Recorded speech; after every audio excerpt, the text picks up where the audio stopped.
Of this three-game set between the Dodgers and the Padres. The rubber match today at Petco Park. Hello, everybody. I'm Alana Rizzo. A lot of different changes today as far as the Los Angeles Dodgers roster. Brusdar Graterol making the start today, but we do have some bullpen news as Joe Kelly has officially been activated off of that suspension list. He will be able to pitch today after serving that 5-game suspension. They've also recalled right-handed pitcher Josh Sborz because they had to place left-hander Caleb Ferguson on the IL with an apparent elbow injury, and also some position player news as they have recalled outfielder Zach McKinstry, who is on the active roster, finally able to make his major league debut. In turn, they had to place outfielder Jock Peterson on the family medical leave emergency list. Guys, so many different moves going on today with this club. All right, Alana, as they get ready to wrap up this 3-game series, continue the trip on to Colorado tonight. Play the Rockies from a 4-game series beginning tomorrow. And the outcome of this game is really going to set the tone and the mood for the final week and a half of the season. Just simply when you look at the standings, a win would put them 3.5 up with 10 left. A loss would mean a 1.5 game lead with 10 left. And the head-to-head series, the Dodgers, if they win today, they'd be at 6-4, and that is the first tiebreaker of who would win the National League West if they end up tied at the end of the year. And this would be huge because if the Padres win, that tiebreaker is solid dead even, and the second tiebreaker is how you did against the National League West, and the Dodgers only have a 1-game lead then if the Padres win today. So it gets a lot more interesting if they happen to lose this game. We'd prefer that it was not that interesting over the final 10 days. And take care of business here in this one as we take a look at the starting lineups for the Dodgers, brought to you by McDonald's, with Mookie Betts to lead things off, and then Corey Seager starting at short and hitting second. Justin Turner DHs again, fresh off his 3-hit game yesterday with Muncy at third base. Will Smith hitting fifth and catching. Bellinger at first base out of the 6th spot. In center field, it's A.J. Pollock. Chris Taylor plays left field today, and Gavin Lux back in the lineup is the 9-hitter and second baseman. Pitcher for the Padres, at least to begin the game, Adrian Morejon, who is 21 years old out of Cuba. He gave up 3 runs in one of his games, but in the other 4, he's not allowed anything. Fastball changeup mainly is what the Dodgers will see, and the Dodgers have slugged against a changeup, the upper splitter, the hanger, but when it's down and you throw a good one, the Dodgers are not as good against that. And Adrian has a 7-inning scoreless streak right now that he's working on, and every time that he's started and been the opener for the Padres, they are 5-0, and he's got 2 of the victories sooner or later through this year. Yeah, so in games this year, and this really is a battle of dueling bullpen games here. Yep. And the Padres this season, when they have 7+ innings pitched by the bullpen, they've won all 4 of those games and have a 0.61 ERA. So this is something they've deployed with great success. The Dodgers, as we mentioned off of the top, had a similar structure on Sunday against Houston, although they didn't have a bulk innings guy like it looks like they will today with Dustin May. They went 9 innings in that game, just 1 run, 10 strikeouts and 1 walk. So formula that's worked for both teams so far this season. On a sun-splashed afternoon, Mookie Betts climbs in and takes ball 1. Off we go. And off it goes, off Castro's glove in the first pitch of the game. Betts 2 for 4 in yesterday's game. He's now reached in 15 straight. Continuing to make his case for National League MVP. What is, at this point, feels like a 3-horse race. Tatis, Betts, and Freddie Freeman. Seems like starting to distance themselves from the rest. Down the stretch they come. Who's going to have the hot last week? On a 2-0 pitch, Betts, it's a ground ball to short. Tatis can't get there, and a leadoff single for Mookie Betts, extending his on-base streak to 16 games. Didn't hit it hard, but hit in the right place. When the Dodgers stay away from the strikeouts and put the ball in play, their offense goes and they get a lot of W's. Keep the strikeouts under double digits for the Dodgers. Make that contact. Give yourself a chance. Too many strikeouts in the 2 games in this series so far. They have 23 of them. They included 14 in the Game 1 loss on Monday. 7-2 Padres. Dodgers responded with a 3-1 win last night. And have the leadoff man on here in the rubber match as Corey Seager climbs in. Trying to win not just this series, but the season series. As you mentioned, significant if they happen to finish the season in a tie.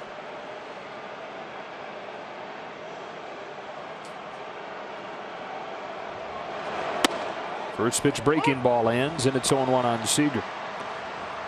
0 for 4 last night, 1 for 4 in game 1. Top 10 in the league in slugging, and across the board, the best offensive season of his career.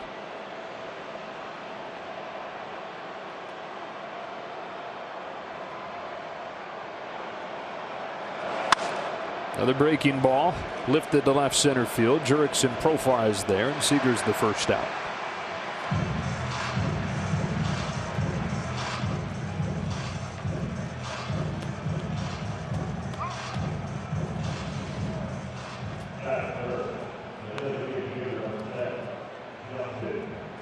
One on, one out. Here's Turner, who had a 21-game on-base streak going when he injured his hamstring a few weeks ago. Spends 3 weeks on the injured list. Comes back last night and doesn't miss a beat. I know he wasn't hitting rockets everywhere, but he's giving you the kind of at-bats you expect him to give you. And he goes 3 for 4. Drives in a run, scores a run.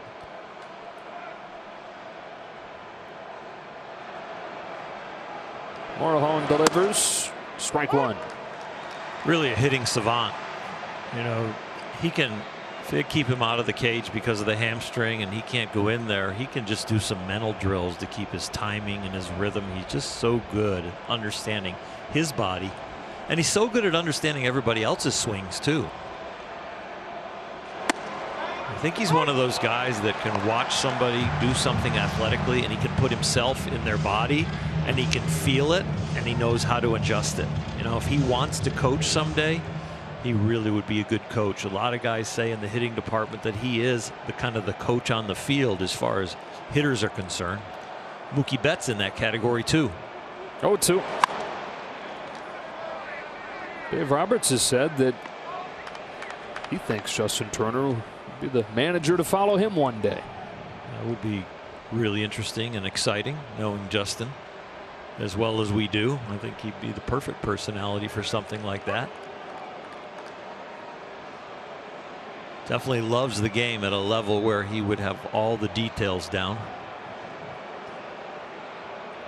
Betts at first with 1 out. Turner takes high, ball 1.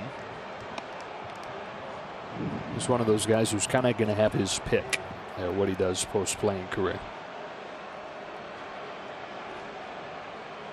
It's gotten easier and easier to become a big league manager, and I don't mean by the numbers, but by what you have to do to get the job. Before, you had to just grind out in the minors for 4 or 5 years, go to winter ball and manage. Betts takes second, and no chance at a throw with a pitch in the dirt. Now you can be a team leader, an active player, and maybe the next year get an interview, or the next year you get a coaching job, and the year after that you'd be right in the manager interview chair, and maybe you get the job. We're seeing more and more guys fresh out of playing. And even if it's not fresh out of playing, guys that have never managed at any level getting opportunities to manage at the big league level. Betts in scoring position for Turner. 1 away in the first inning. Morejon home with a 2-2 pitch. That's ball 3 after falling behind 0-2.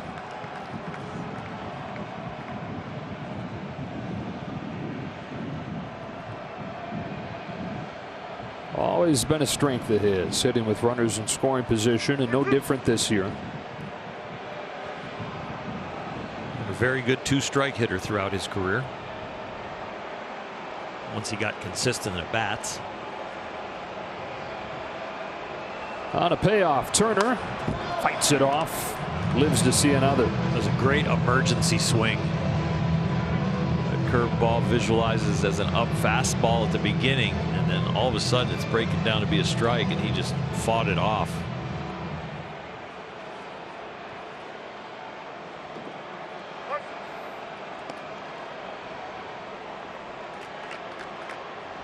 Leadoff single for Betts. He's second after the stolen base. The 8th pitch to Turner is fouled again with another emergency swing. I mean, his ability to miss time, miss 3 weeks, come back in and do what he's done in these couple games. Not too many guys can do that. They were pounding him with fastballs in after the 0-2 count, and now the last 2 pitches in the 3-2 count, a breaking ball and a changeup. Still up there.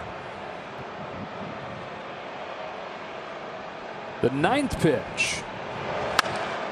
Lifts it off the outside corner to right field for Myers. Up into that bright sunshine, makes the catch.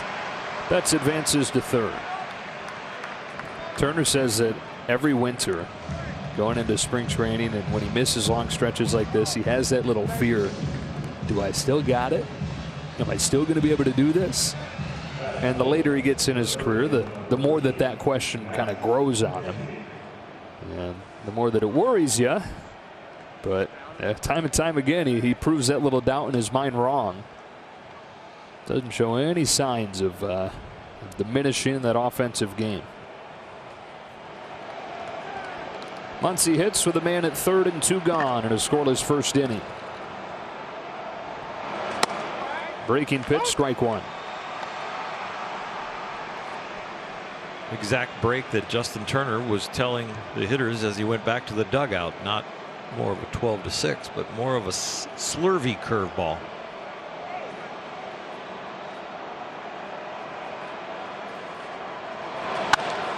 Rare off day for Muncy yesterday. Dave Roberts wanted him a chance to take a breath, mental reset. The average at 198. While the average has hovered around there most of the season, you could always say, well, the on-base percentage, the slugging still above average, but OPS at this point is below league average. Asked Dave Roberts yesterday, can you win the World Series with Muncy, Bellinger, and Peterson playing like this? And he said, no, we're going to need a couple of those guys to come out of this. 0-2. Do it again. Anybody he's going to try and get going, it's going to be in Colorado. You've got an offensive ballpark that you're there for 4 games. You could really, all of a sudden, if somebody gets hot, they could gain some confidence. So there's none of these guys that are struggling are going to want to rest in Colorado, but they will be some days I'm sure they're not in there just because of the altitude, and Dave wanted to keep them fresh going into the last 2 series. Another 0-2. Muncy fouls it again. 98. Well, normally with a starter, you want to build the pitch count. They're doing a nice job here in the first inning, but it's not going to be around all day, so you can build it all you want. Well, I guess start the bullpen day a little earlier, put more stress on him. Yeah, maybe by an inning. Most he's gone is 3 innings. Most pitches he's thrown is 40. Almost halfway there.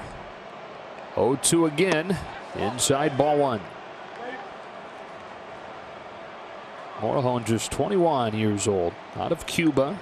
He defected when he was 15, signed with the Padres as a 16-year-old. He's one of their top prospects, but his climb slowed some by injuries.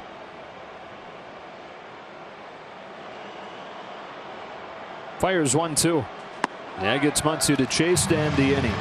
Dodgers get a leadoff single from Betts, but they strand him at third. And here comes Brusdar Graterol to start this bullpen game for the Dodgers, trying to take the series today. Here's their lineup, presented by McDonald's. Trent Grisham leads things off, and then Fernando Tatis Jr. and Manny Machado. The Dodgers have done a good job against in this series. Both those guys pretty limited. 1 for 8 for Tatis, 2 for 8 for Machado. Cronenworth hits cleanup. Myers is in right. At first base, Mitch Moreland bats 6. Jorge Oña does the DHing. Jason Castro's first game of the series, and Jurickson Profar, one of their hottest hitters right now.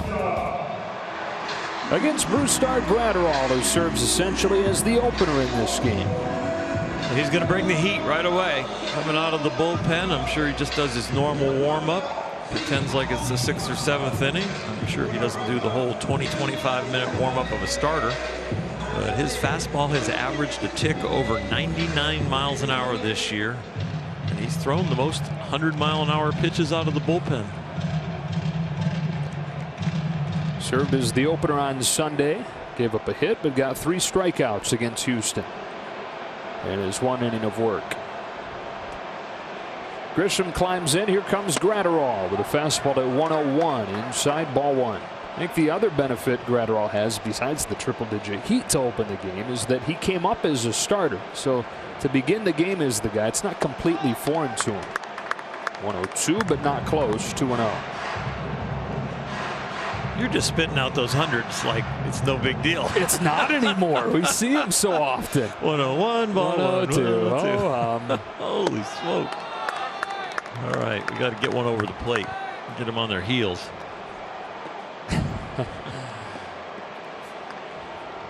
Velocity has spoiled us. It's so widespread now. 4-pitch walk to open the day for Grisham.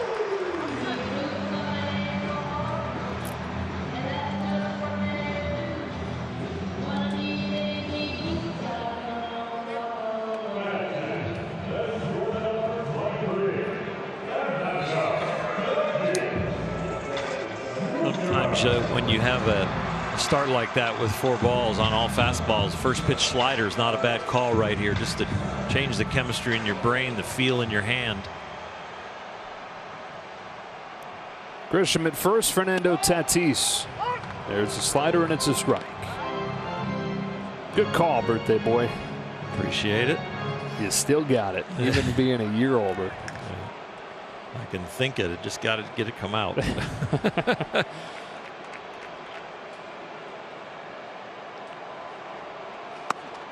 Tatis 2 for his last 23. That includes 1 for 8 in this series, and the lone hit and infield single. It's a rare slump. One of the leading candidates for MVP. Here's a 21-year-old in his second major league season.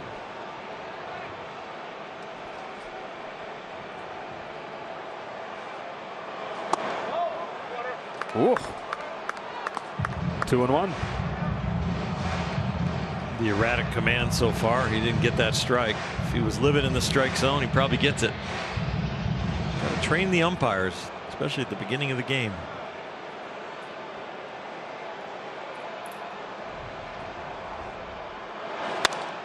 Slider induces a ground ball to short. Seager feeding second and on to first. Lux a double play. 6-4-3 to double off Tatis Jr. 2 gone. The slider has rescued this inning. The first pitch strike to Tatis, and now the breaking ball that gets him to roll a pair. Pitcher's best friend. Really routine for the infield. Nice easy one for them to get loose on. Simple feed using your momentum from Seager and Lutz. He knows he can turn that easy. 8 pitches, only 2 strikes, both of them on the slider. And he faces Machado with the bases empty. Strike 1. Well, the Padres had the 5-run 7th on Monday. 3 runs total the rest of the series.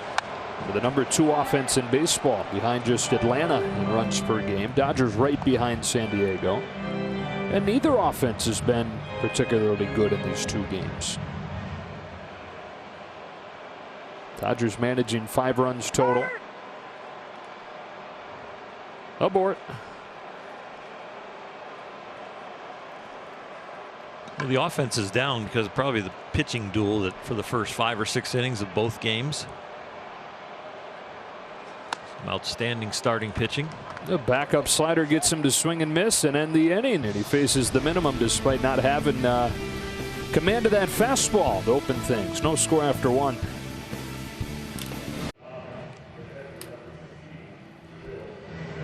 Will Smith the lead off this second inning for the Dodgers. Red hot, 467 over his last 8 games. He has been by far the most productive catcher in baseball this season. It's really not even close. And forget position, he's 6th in the majors in OPS. Mature beyond his years, especially with his knowledge of the strike zone and the growth that he has made as a hitter. Adrian Morejon stays in, gets a high strike, 0-1.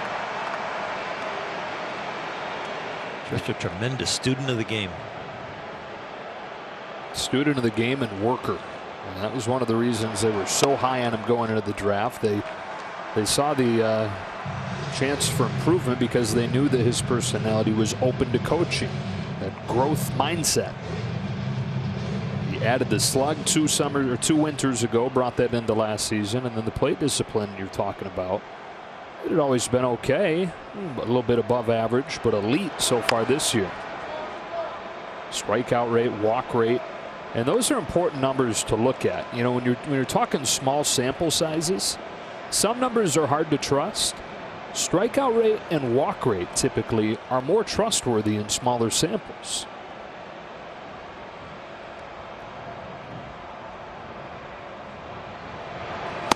Which, when it comes to Will Smith, makes you say, wow, what do they have here?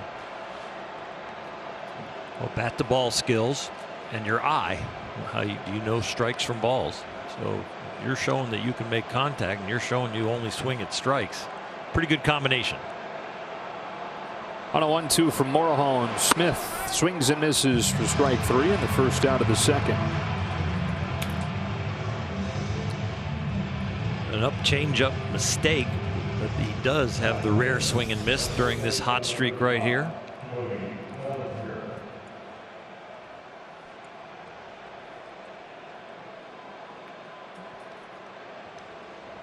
Morejon's second K. One away for Cody Bellinger. Spins a breaking ball in there for a strike. Bellinger 1 for 4 in last night's game and drove in his first run in the month of September.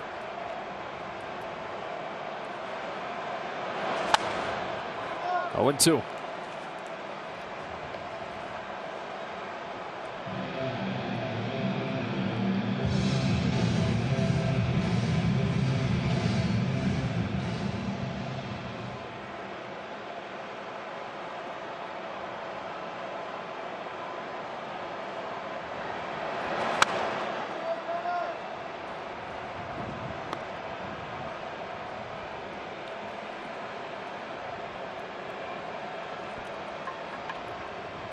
You want to watch Cody and have some joy. You don't want to watch him and be concerned. A few more games to get it going.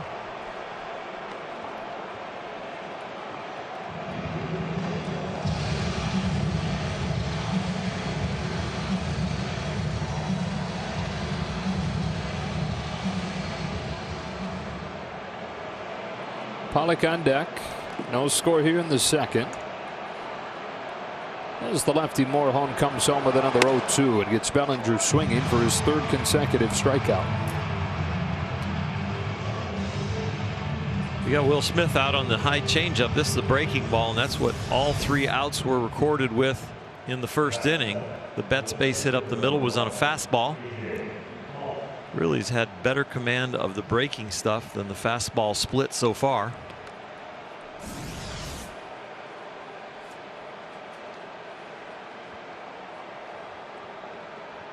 Base is empty, 2 out. Here's A.J. Pollock.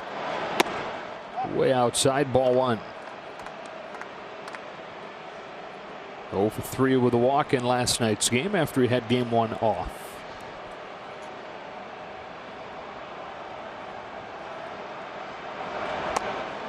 Two and 0. Pollock's numbers this season the best he's put up since 2015, which is his 1 fully healthy year. He was an all-star.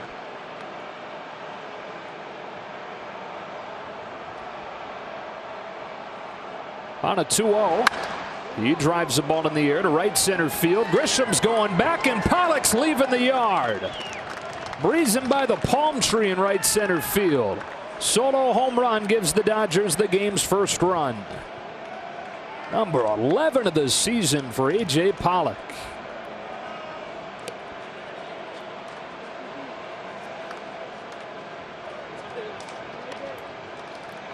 Dodgers break on top, same as they did yesterday.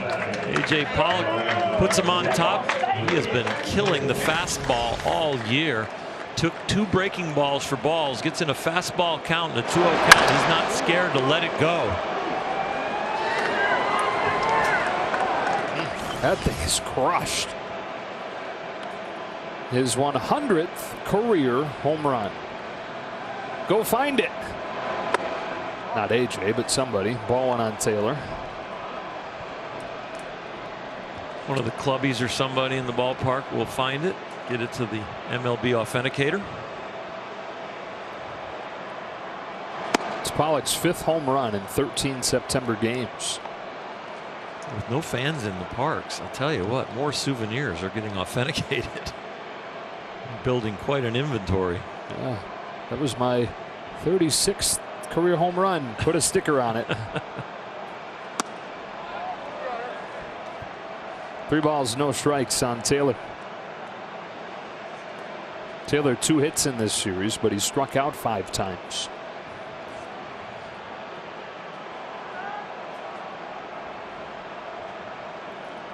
In command of this count, 3-0. Green light, fly ball, right center field. Myers and Grisham. It'll be Grisham to put it away and end the inning. But the Dodgers strike first on the 11th home run of the season for A.J. Pollock. Career home run number 100 to the bottom of the second. 1-0 Dodgers.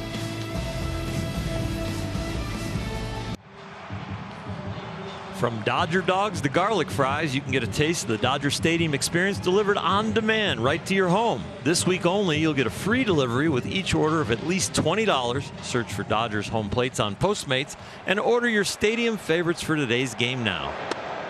Brusdar Graterol stays in and stays with the pitch that carried him in that first inning, a slider for strike 1. Longest outing this season for him is 1 2/3, and so he's not going to go much longer. And you can see Adam Kolarek getting ready down in the Dodger pen. He gets Jay Cronenworth for the first out of the second.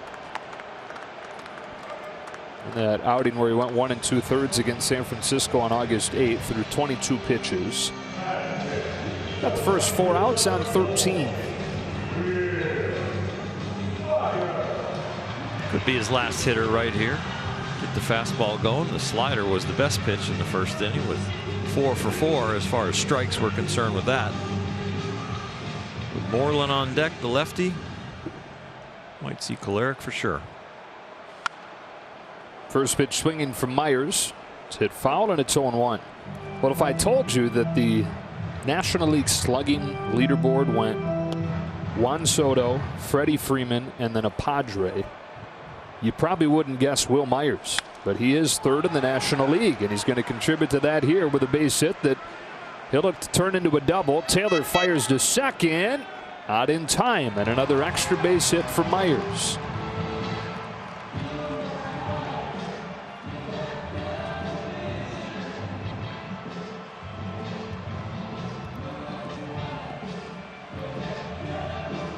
Well, Myers threaded the needle down the line. It is a fastball that he picks on, and he loves the cheese. Just gets it right by Max Muncy. Chris Taylor did a nice job in the corner of getting this, making it a close play. And you were right. Graterol's outing is finished. He'll hand it off to the left-handed throwing Adam Kolarek with Mitch Moreland coming up in a 1-0 game.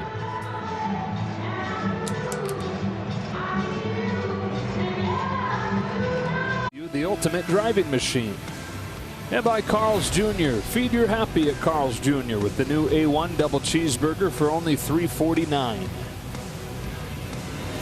1 1/3 for Brusdar Graterol. The bullpen game continues with Adam Kolarek on for Mitch Moreland. You see that ERA 0.6. Well, you go back to last year when he joined the Dodgers in July, it's only 0.68. So he has been effective as the left-hander coming out of the pen. This year, the rule's a little harder for him because of 3-batter minimum. If he can record 2 outs here, he wouldn't have to face the 3rd batter today if decided not to bring him back out. But this young man against left-handers, they're only batting 100 off of him. And the guy that he's facing, Mitch Moreland, way better against right-handed pitchers. In fact, in Boston, rarely had an opportunity against a lefty. He was platooning with Michael Chavis. Seeing a little more playing time with the injury to Eric Hosmer here in San Diego.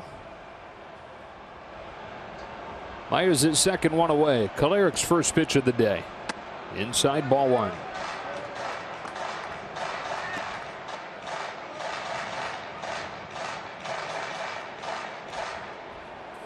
Moreland just 7 for 40 in his time with the Padres. Came over at the trade deadline. First game of the series he was off. He went 1 for 4 last night. On a 1-0 from Kolarek. It's a ground ball into short right field where Gavin Lux is waiting, and he throws him out. 2 gone.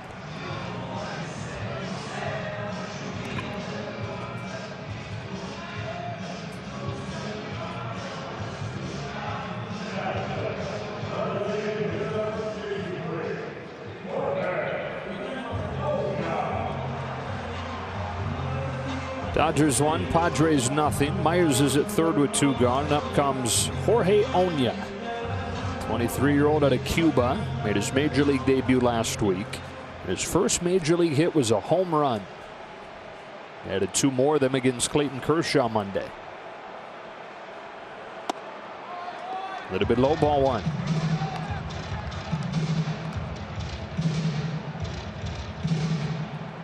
Oña had played just a handful of games above Double-A prior to his major league debut this year.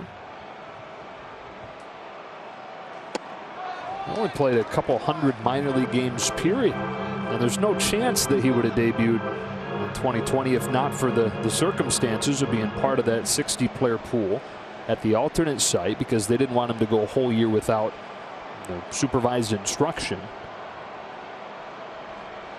And he did so well there that they gave him a shot.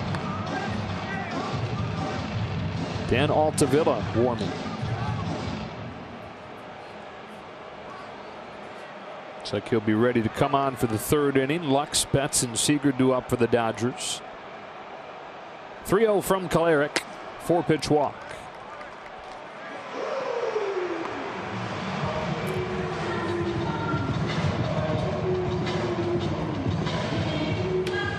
Kolarek has inherited 11 runners this year and only 3 have scored. So trying to strand the runner at third. Myers.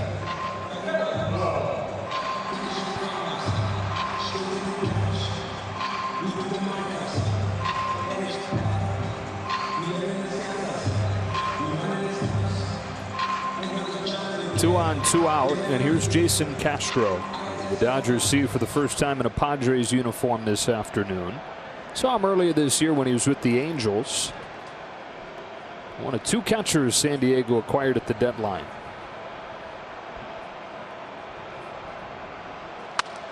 Pulls the first pitch into right to tie the game. Myers in to score on a base hit for Castro that gets all the way to the warning track. Oña will throw on the brakes. It's 1-1 and a double from Castro.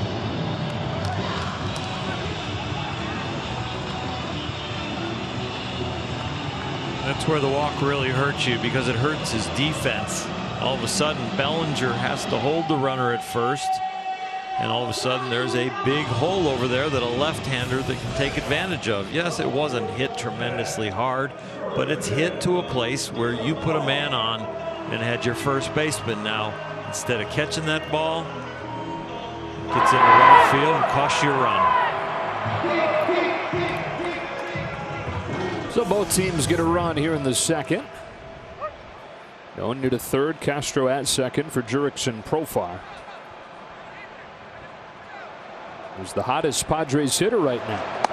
Takes ball 1 from Kolarek. Guy that nearly lost his spot. Not just his spot in the lineup, but his spot on the roster early on this season when he went 6 for his first 46. The average near 400 over the last few weeks.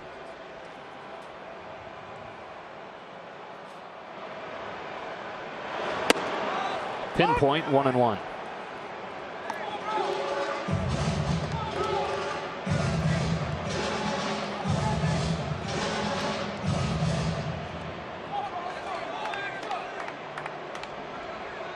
Hotter he's got, the wilder the dress has gotten. That yellow sleeve and the cool goggles on today. He's looking really good. It's like, what comes first, the flashy gear or the performance? And Yeah. I guess the performance. 2-1. When you're 6 for 46, you're going just jersey, no wristbands, no nothing, No sleeves, no batting gloves. Dustin May getting ready to go.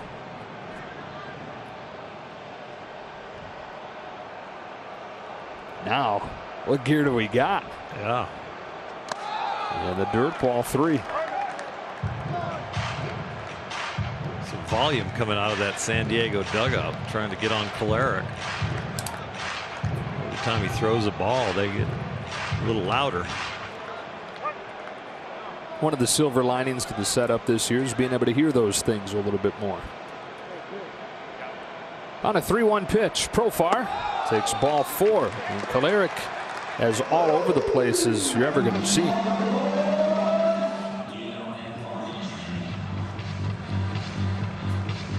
So the base is loaded. Back to the top in Trent Grisham.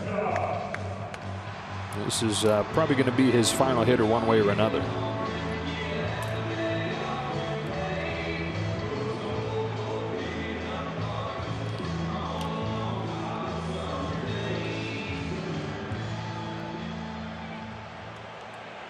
San Diego's leadoff hitter walked on 4 pitches to start the game against Brustar Gratterall. Bases loaded, 2 gone, and a tie game in the second. Inside ball 1. Dodgers only issued 1 walk over the first 2 games of this series. They've issued 3 already today.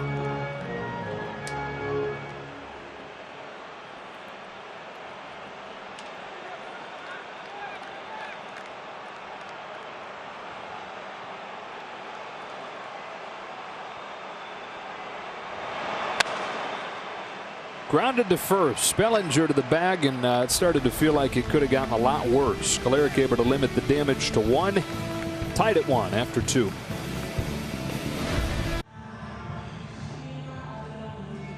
Tied 1-1 here in the top of the 3rd inning. That is George Lombard, the Dodgers' first base coach. And of course, as Major League Baseball in our country tries to fight social inequality, George Lombard has really taken it a step further. His mother, Posey Lombard, who was a social rights activist, a civil rights activist in the 60s, was obviously somebody very instrumental in George's life. There he's wearing the shoes that say equality, along with his mugshot of his mother, who was arrested in the 60s during her civil protests, as well as John Lewis, the civil rights activist who just recently passed away. A few games this year, guys, the Dodgers are doing this. Some of the staff wearing all black shoes, and George honoring his late mother, Posey. All right, Alana, as Gavin Lux reaches on the first pitch of this 3rd inning and an error from Jake Cronenworth. The Dodgers to take advantage of some sloppy D from the Padres to open this 3rd inning. Just a routine ground ball, backhand up the middle. And that ball doesn't even take a bad hop or anything. He just misreads it. Catches it off the calf. He's been one of the best fielders in baseball this year. San Diego says that balls that go towards him enter the Crone zone. Wow. Disappear. Pitching change. Dan Altavilla coming on for Morejon in a 1-1 game in the 3rd. A 2020 Spectrum Sports Marquee Educator presented by Shakey's Pizza. 2 lucky winners will receive $2,000 to help fund a brighter future for their students. Visit SpectrumEducator.com now for more information. The dueling bullpen game continues. Dan Altavilla, acquired from Seattle, coming into the game. Dodgers saw him when they played the Mariners earlier this season. He comes on with the leadoff man on. Lux reaching on an errand, back to the top for Mookie Betts.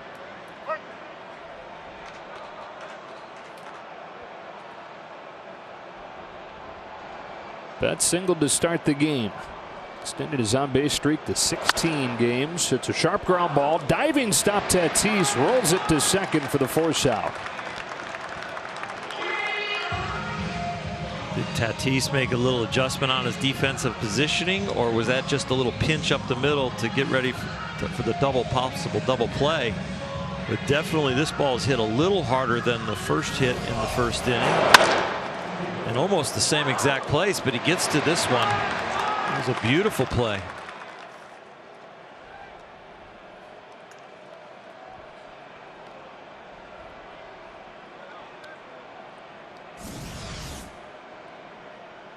Betts aboard in the fielder's choice. Here comes Seager.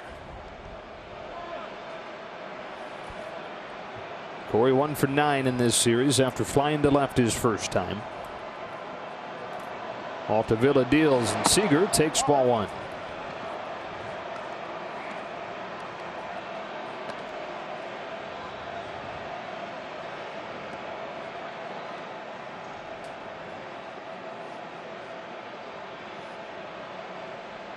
Altavilla, one of the 10 players acquired at the deadline by A.J. Preller. 5 trades over the final 2 days. In total, they dealt 16 players and acquired 10 of them. That included a 7-player deal to get Austin Nola, a 9-player deal to get Mike Clevenger, who the Dodgers won't see in this series, but coming off a complete game shutout in a 7-inning game on Sunday. It's low and ball 2 on Seager. A.J. Preller said the front office was energized by the brand of baseball the current team was playing. Usually when you hear about that many players being moved, it's a seller, not a buyer. Somebody's unloading and saying, we give up, waving the white flag. This was to take a haul, to add on. 2-1. They dealt those 16 players, but none of the top 5 or 10 prospects. Taylor Trammell, who they had recently acquired from Cincinnati, was a top prospect of the bunch that they dealt. He went to Seattle.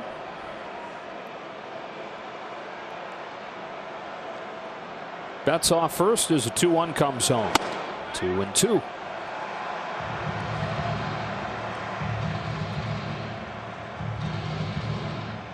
A couple of good fastballs right there from Altavilla, one away and one up. Seager and the Dodgers trying to take advantage of the error that Cronenworth made to start this inning.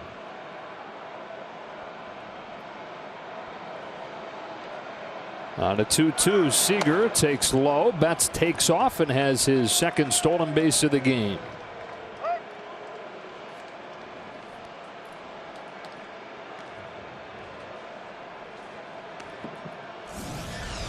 Gets himself into scoring position again with the stolen base. Dodgers left him stranded.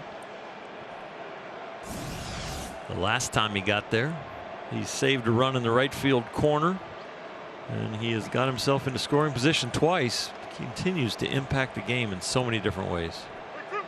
Came into the game with 6 steals total on the year. He's got 2 in the first 3 innings of this game. He's in scoring position again as the 3-2 flies home, and Seager takes ball 4 that kicks away from Castro, allowing Betts to take third. Seager aboard on the walk. They've got him cornered for Turner.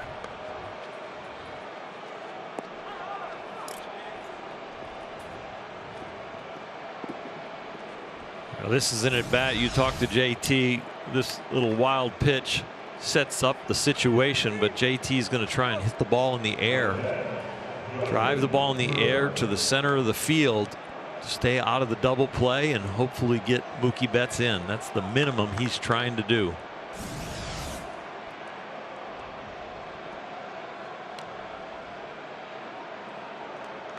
First walk of the game for the Dodgers. First and third, 1 out, tied at 1, top 3.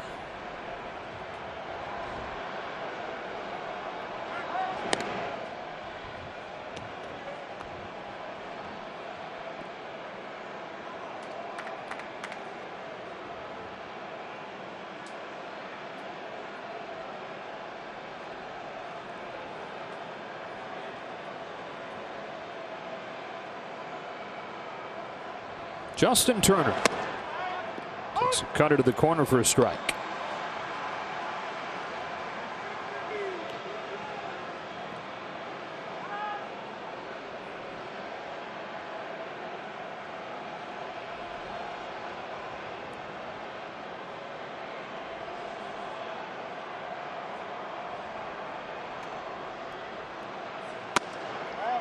.99, but it misses. 1-1. Dodgers top 5 in baseball. Percentage of time they successfully get the runner home from third in this situation.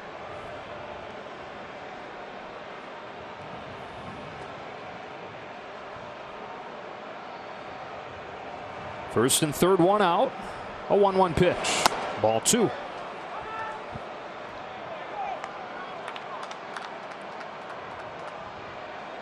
JT gathering some information. You got to gather it quickly today with a bullpen day from the Padres. And a little bit more of that from the Dodgers. You got to gather your information in this at bat, not think about future at bats. It'll be a different pitcher.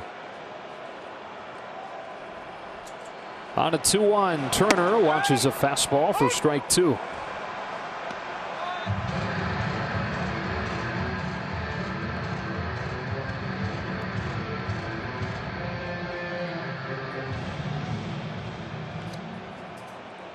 Muncy waits on deck.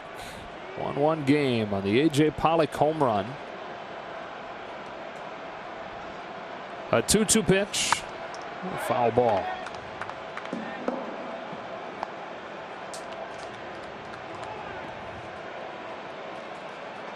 You won't see any panic in JT. I don't care how big the situation is.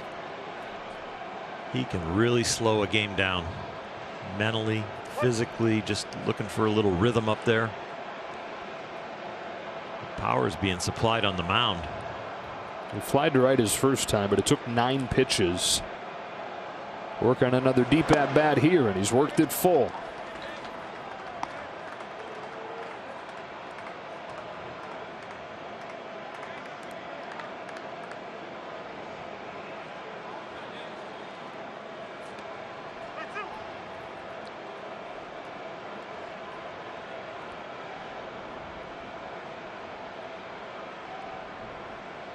Betts at third, Seager at first. On a payoff pitch, Turner. It's a ground ball left side. At third, Machado's got it. He comes home, and Betts is hung up. Ooh, that's going to be close. They say that he's safe. Manny Machado says take a look. Well, Manny might have felt the vibration on his glove when he goes for the swipe tag. Mookie Betts isn't so sure. He's not sure at all. He and Machado have been talking a little bit. Last time Mookie was going to get him on the calf.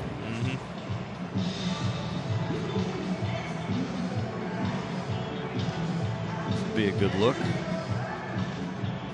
Yep, he's got him.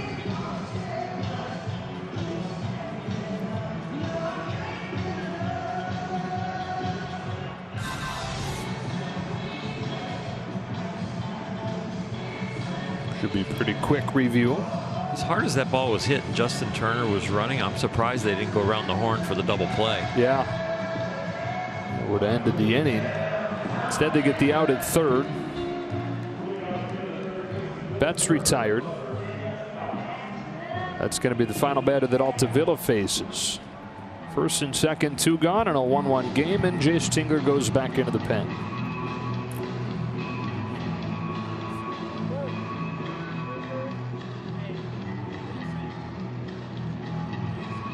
Los Angeles, his favorite player is Clayton Kershaw. You can join Junior Dodgers for a chance to be the Junior Dodger of the game, like Joseph Romero. Go to Dodgers.com/JR Dodgers. Joey Lucchesi comes into the game for what will be his first career relief appearance. Started the season in the rotation, really struggled as the numbers show. Getting another opportunity here to serve the role that the Dodgers hope Dustin May serves today, to be the bulk man in this bullpen game. Came over from the alternative site on Monday. You're right, first career relief appearance. He's had 58 starts in his career, 7 against the Dodgers, an ERA of 5.8 against the Dodgers, so they have hit him pretty well. On to face Max Muncy, who's got Seager at second and Turner at first. 1-1 game, third inning.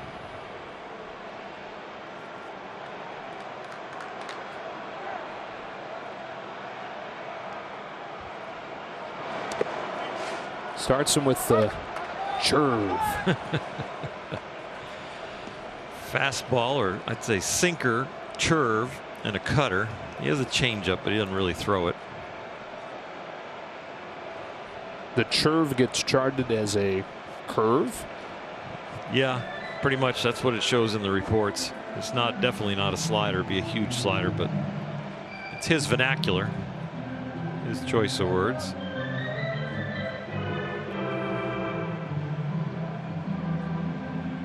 Now, word from AT&T. Watch the local sports you love on AT&T TV. That pitch began as a circle changeup that didn't really move much while he was pitching in junior college ball. And so he started toying around with different grips and wrist actions, and he found something that clicked and came up with the nickname Churv while he was in A-ball. The 1-0 pitch to Muncy. Down and away for ball 2. His catch partner was Eric Lauer, who the Padres traded to the Brewers to get Zach Davies and Trent Grisham. But anyways, Lauer said, what in the world was that? That didn't look like a changeup. And together they came up with the name Churv.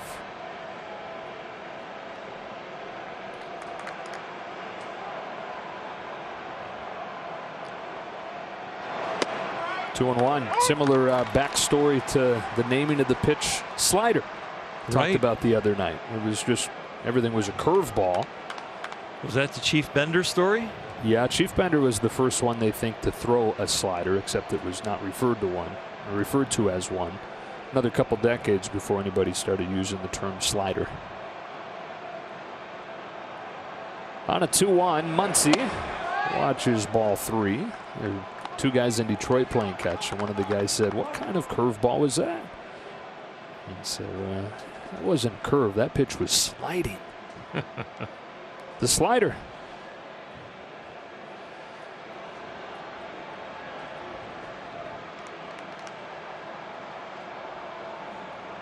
A 3-1.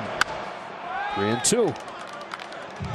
Max Muncy against Joey Lucchesi, 4 for 12 with a home run lifetime.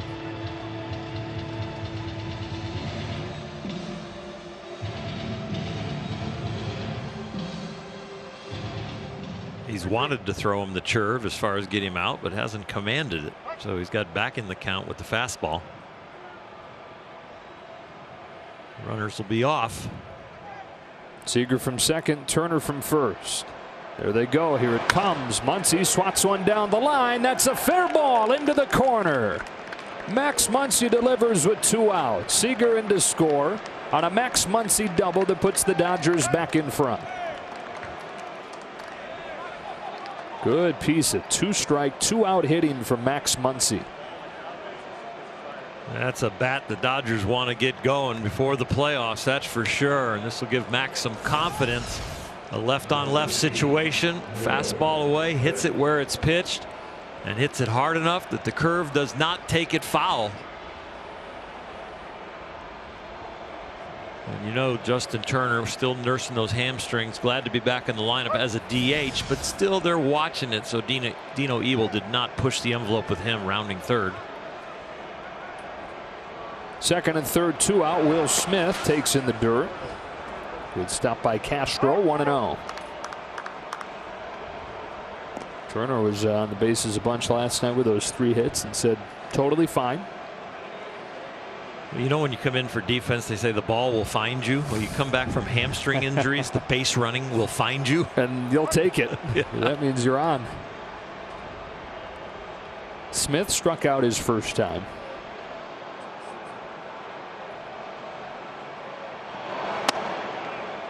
One ball, 1 strike here.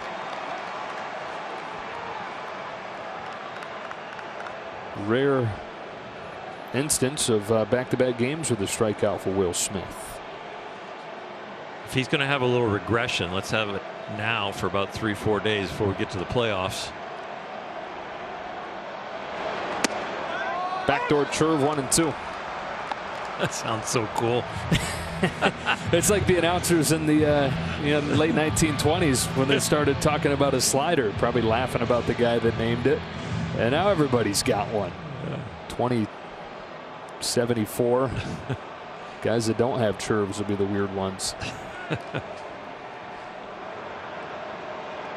The 1-2. A check swing tapper along first. Lucchesi stumbles and throws late.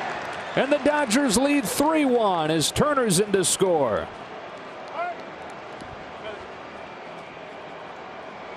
Remember, this inning started out with an error from Conensworth.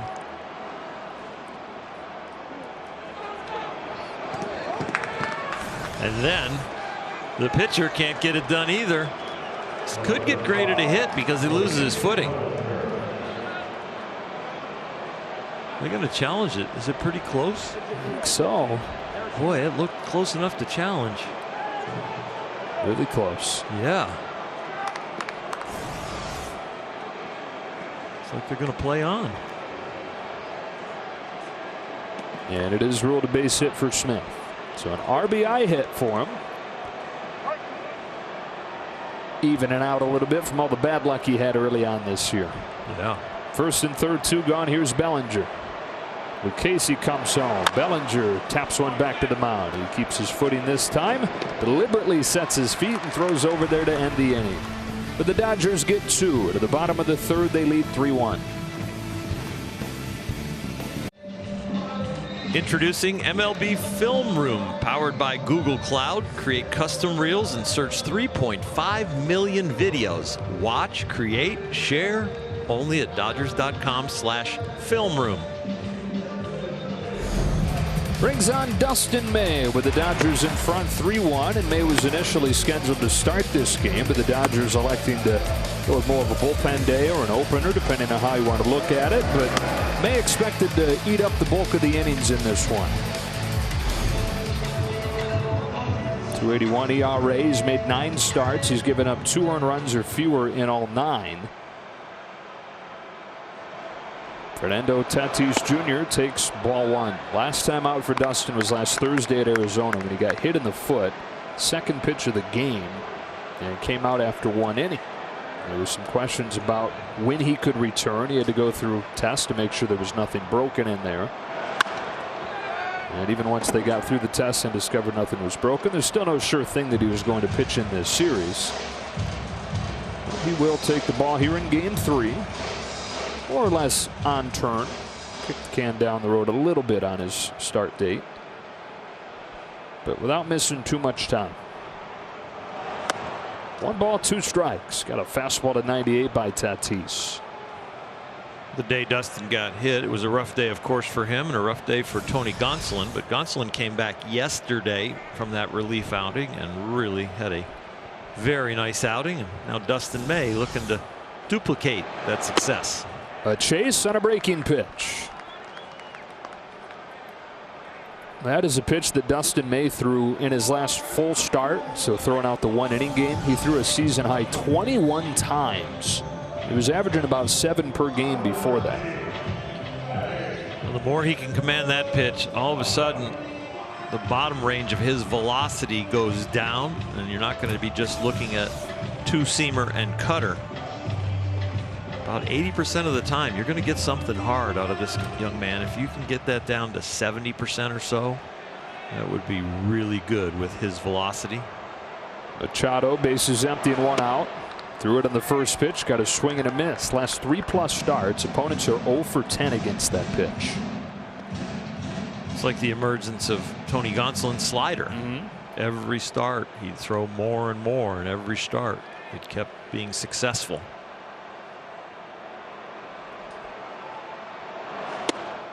And then a fastball 100 to the knees, 0-2. Well, this pair broke the internet with the 1 fastball that Dustin threw Manny Machado.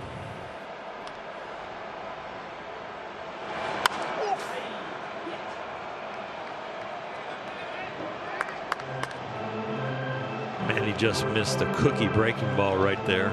Even Dustin knew after it left his hand, you're almost saying, oh no, can I have that one back? They never let you, do they? They foul it back. You feel so good. 0-2 again. Fastball is down the middle, but it was 101 miles an hour, and Machado a little bit late. You'd like to see him use that more up in the zone. Yep. Go ahead and change the eye line. Padres not great on fastballs that are up. Backup slider there, misses ball 1. And May, when he does use it up, almost unhittable. Opponents are 1 for 19 against fastballs up and out of the zone from May.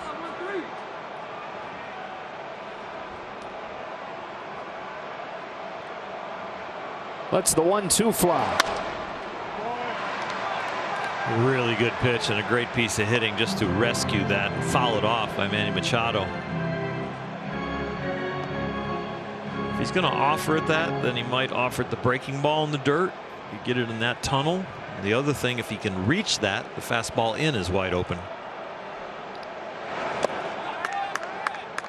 2-2.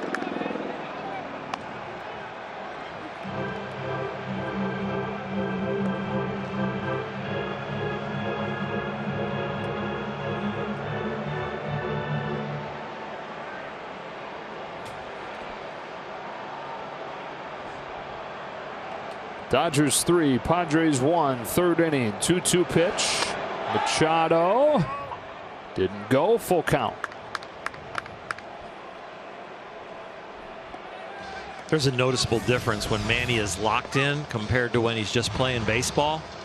These last foul ball and take, he's just mentally this year so locked in. Sharp ground ball, base hit center field. Turning around 100 for a 1-out single. And they were banking on when they were in the race, when they were playing meaningful games, that they wouldn't have to worry about some of the lapses that we've seen from Machado through the years in focus and in effort. And as they've played meaningful game after meaningful game this year, he has consistently been locked in. And as they've gone 21-6 over the last month, he's been the best hitter in the league by several measures.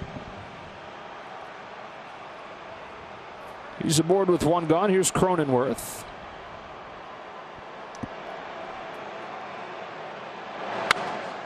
Fouls it off, 0-1. Yeah, Manny Machado goes from one of the better players on the field to one of the best players on the field when he's locked in mentally. And he does seem to need a little stimulus of the big at bat, the game that's really worth something, a team that really can help him, and he sees that there's going to be results.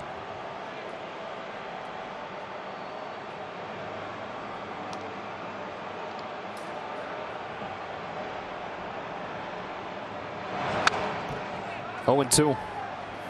Energizing, right? When you're playing games that matter and got a young team with guys like Tatis that are so much fun to watch play. You've talked about it elevating his game, playing next to Tatis each day. Well, Grisham plays hard. Cronenworth plays hard. You got a whole bunch of guys around you that are just really more intense, and they're actually getting the job done.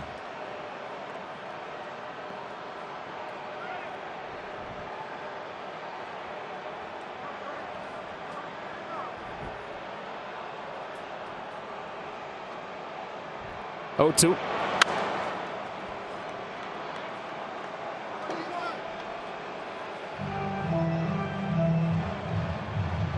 He's got so many letters on his back. I keep putting an extra one in there. I was gonna say. I put an S in there all the time. Out on your birthday. No, I'm watching. As he turned around there after that foul ball, I'm like taking a peek.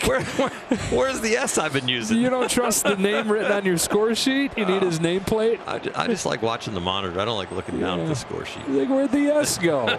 They screwed up on the jersey. He's going to win the Rookie of the Year, but he's going to have to add an S. 1-2.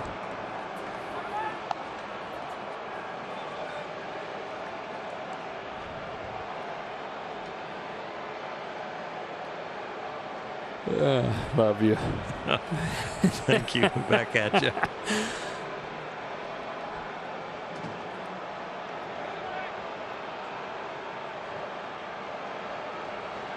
Here's Mays 1-2. After the throw over.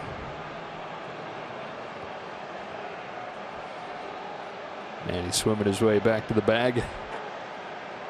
He looks like a guy who's having fun. He says he's having more fun than he's had in years playing the game.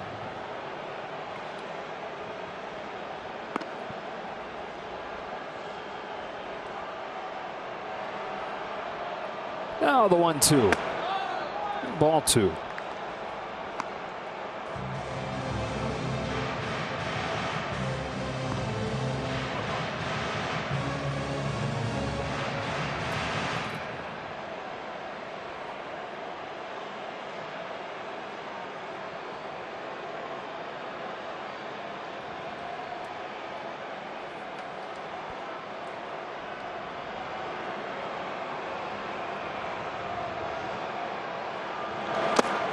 Count.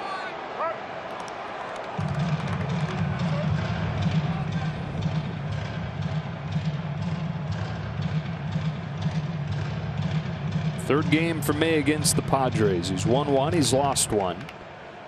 2 runs over 6 innings in both those starts. He's only got 2 decisions this year. Both of them came against the Padres, making back-to-back starts in early August. He's had very little run support to get a few more decisions on the positive side. Here he comes to the payoff. Cronenworth slaps a ground ball to short. Seager, Lux, double play. On to the 4th inning in San Diego. The Dodgers with a 3-1 lead.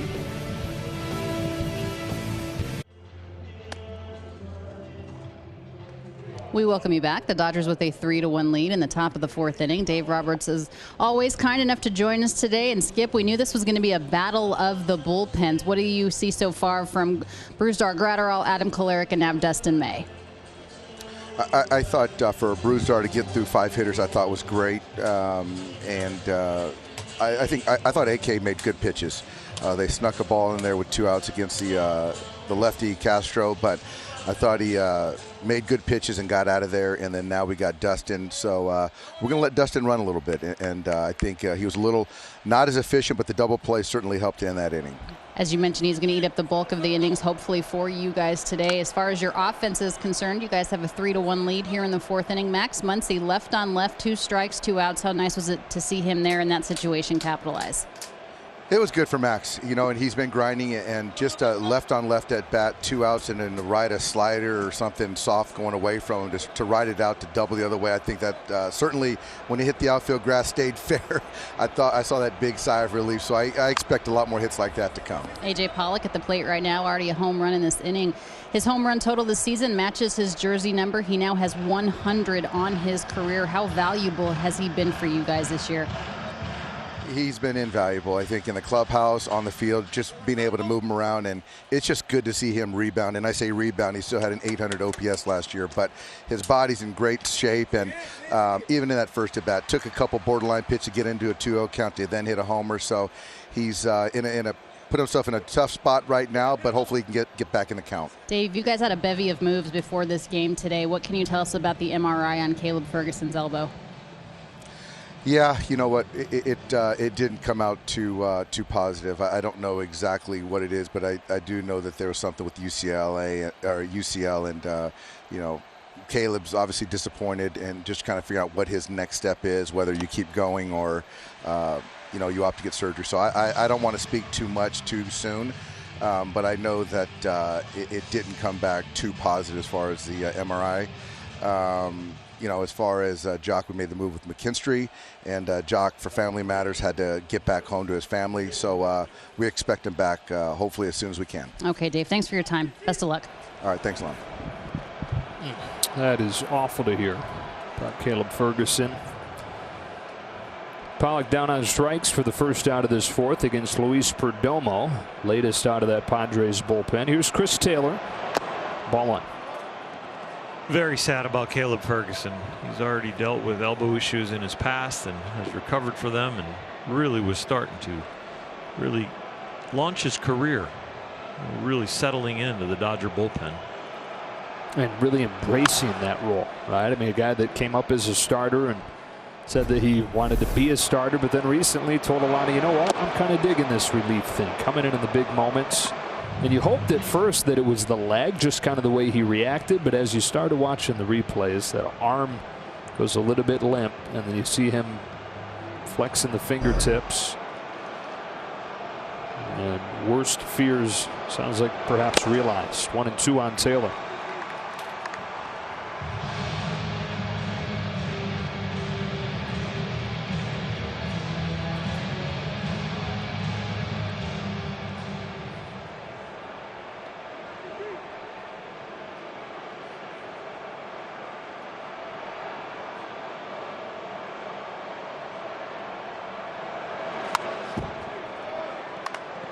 I think it is worth noting, though, that an injury to the UCL, that's not automatic Tommy John surgery. No. Right? That's usually where it winds up, but you do see guys rehab through it.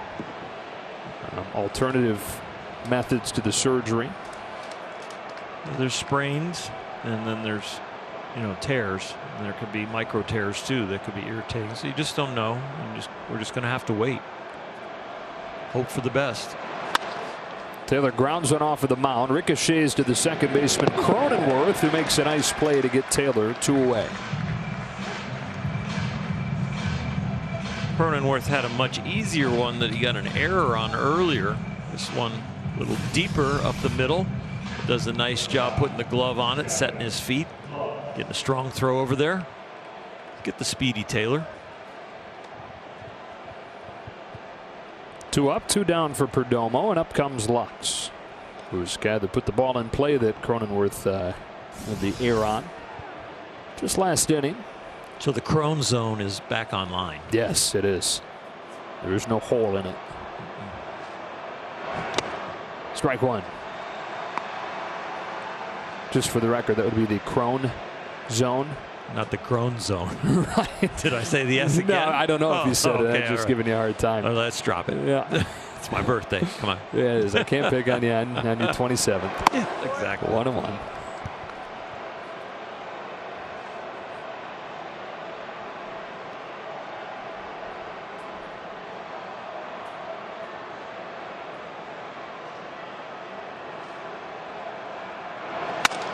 Broken bat, roller to Tatis. That's the inning. To the bottom of the 4th, the Dodgers up 3-1.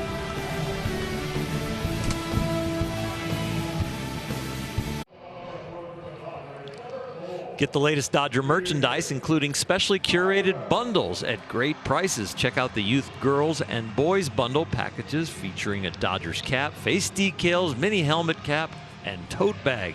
Dodger gear is available for curbside pickup and home delivery. Visit Instagram at Dodgers Top of the Park. Bottom of the 4th inning, Will Myers leads it off for San Diego. Doubled and scored their only run his first time. Candy bounce, Corey Seager, 1 pitch, 1 out for Dustin May. Started in his 2nd inning of work. For the bullpen hand of the first couple innings.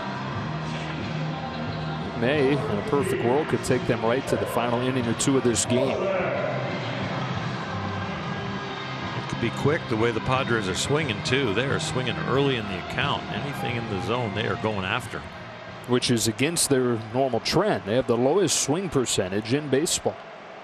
When they do swing, though, the highest contact rate in baseball. Strike 1 on Mitch Moreland.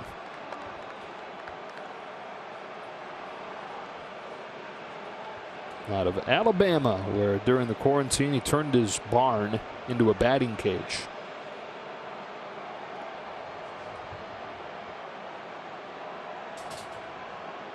"34-year-old in his 11th major league season now. Takes a ball and it's 1-1. It's with his 3rd different team. First 7 years with Texas. Then to Boston. And traded to San Diego prior to the deadline.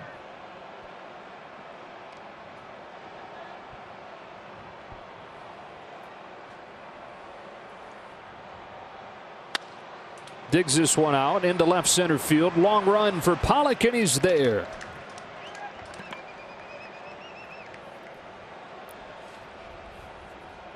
Very nice route by A.J. Pollock. He was on his horse there for a while and then was able to ease into the catch. But at the very beginning here, he breaks right on time, and that ball slightly curving away from him, but he outruns it easily. Did it curve or did it churve? Oh, that's true. Yeah. 2 away. Here's Jorge Oña. May trying to pitch the first 1, 2, 3 into this game for the Dodgers. A couple innings where they faced the minimum thanks to double play balls. With a base runner in all 3 to begin. The 1-0 pitch. Strike 1. Nasty movement on that 2-seam. I mean, you back him into fastball counts and he goes, no big deal. I've been throwing a fastball to get into this count. Here comes one that really moves.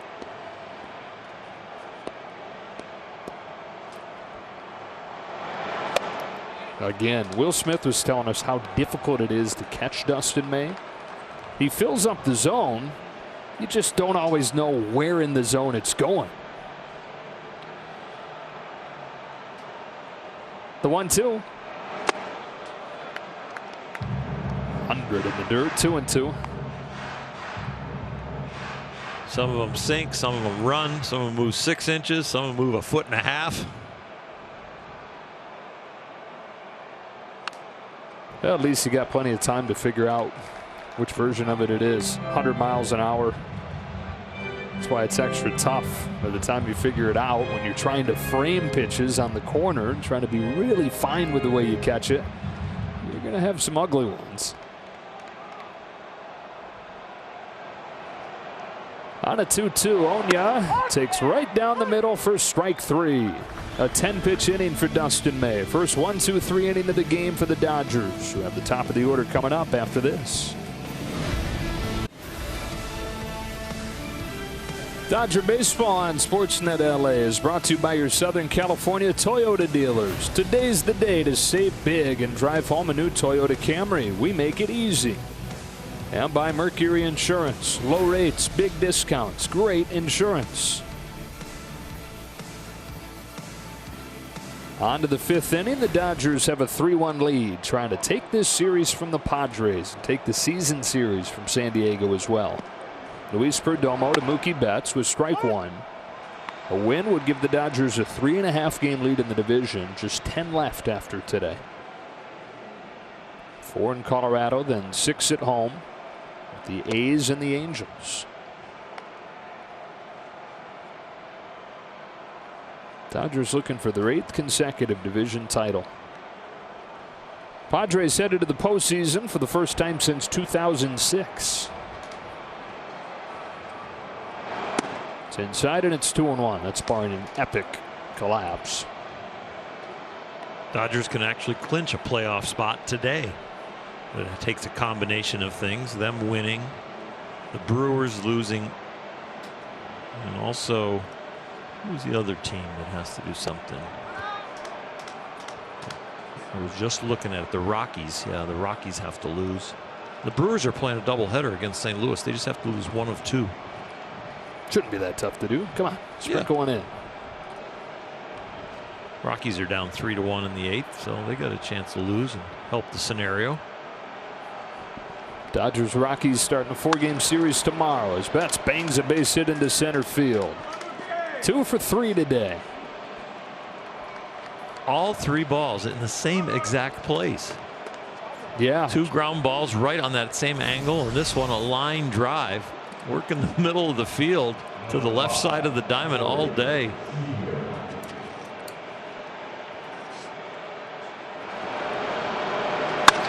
Right there. One got through as far as on the ground. Tatis made a great play. The second at bat and the third at bat, he just lines it right there. Leadoff man's been on in 4 of the 5 innings for the Dodgers. First one to Seager. He swings himself out of his helmet on a back foot breaking ball from Perdomo. Now Betts, after reaching first 2 times, stole second.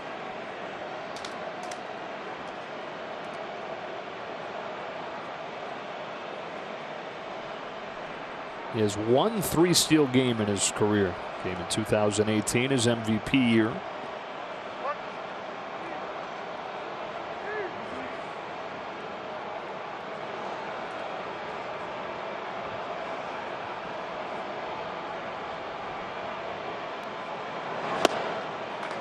Nothing in 2.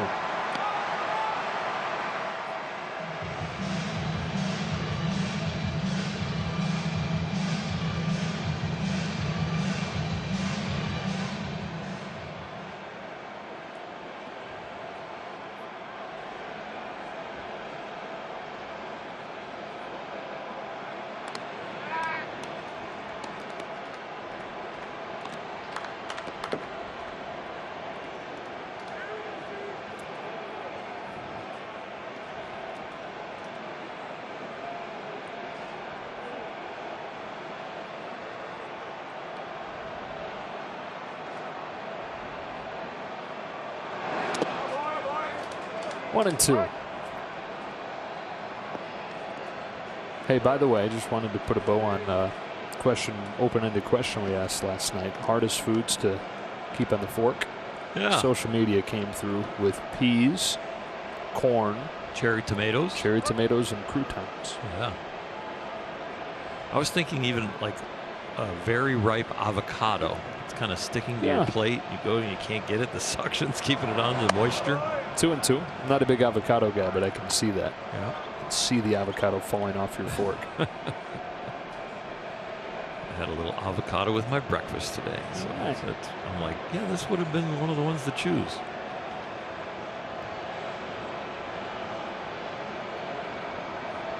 Moral of the story: eat your peas with a spoon. 2-2. There goes Betts. Here's the throw. He's got a 3-steal game. The ball gets into center field. Chugging for third. He's there. And the throw gets all the way to the dugout, nearly allowing him to come home. Wreaking havoc on this game.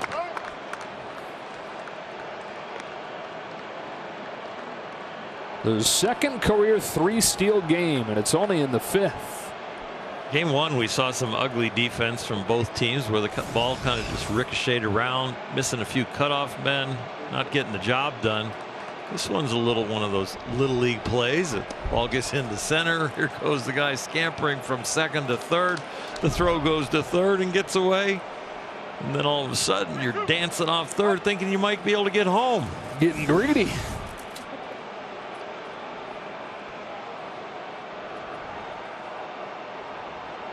Seager swings and misses. Strike 3, 1 away. Seager going into a bit of a slump. He's 0 for his last 9 after getting a hit in the first at bat of the series. Second changeup he saw in this at bat. That one a little lower, a little slower. A good one.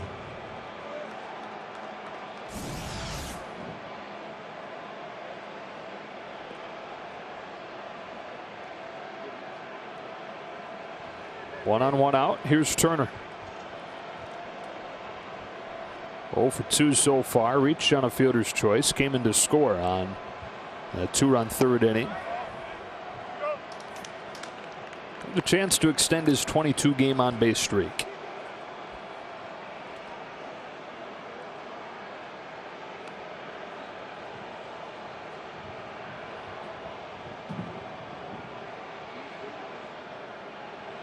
Padres pinching the infield in. Generous corner 1-1.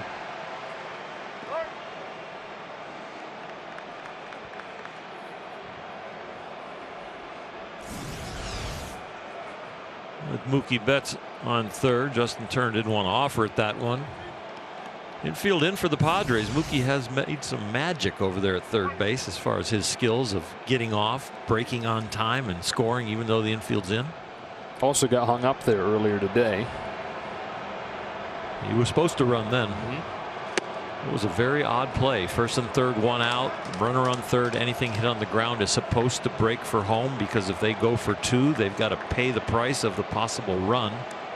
And Machado, with a hard ground ball that he could easily have gone around the horn on, he went home. Got Betts in a rundown. They got him out. And let's remember that play because it wound up biting them. Dodgers scored a run after that.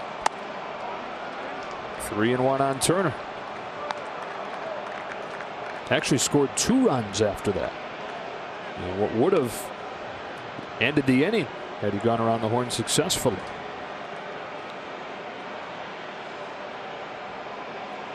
Muncy cashed in with a double.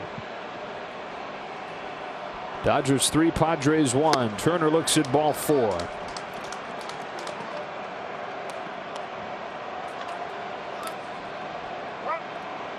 Another pitching change coming. Jace Tingler coming out. Tim Hill ready to go for San Diego. First and third, Dodgers up by 2 runs, looking for more. Max Muncy coming up.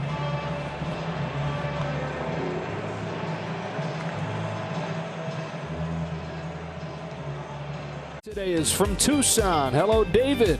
Thanks for sending your picture in. Keep sending your pictures and video on social media. You've got to be 21 or older to participate. Dodger fan in D-back country. Tim Hill comes into the game, his second appearance of this series. Dodgers trying to grow this 3-1 lead. They've got him first and third with 1 out, and Max Muncy coming up. Tim Hill in a nice little hot streak right now. He's got 9 1/3 scoreless innings. over 12 different outings. And most of the time he goes less than an inning. So use him here with 1 out. Maybe he only has to face 2 batters. We'll see. He knows if the inning continues, he's got to face at least 3. He had an 11 ERA through his 6 first games with the Padres, but hasn't given a run up since August 9th.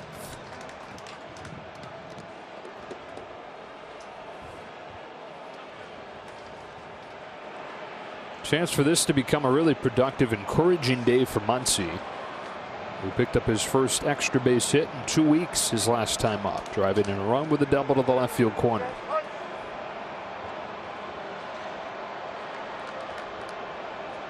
First and third, 1 gone. Max Muncy takes inside, ball 1. Hill's been one of the best out of the Padre bullpen at stranding runners. He's inherited 14 and only given up 3 of them.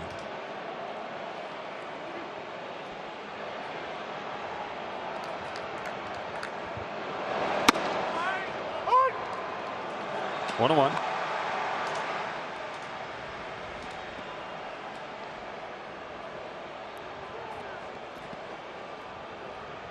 Betts at third, Turner at first.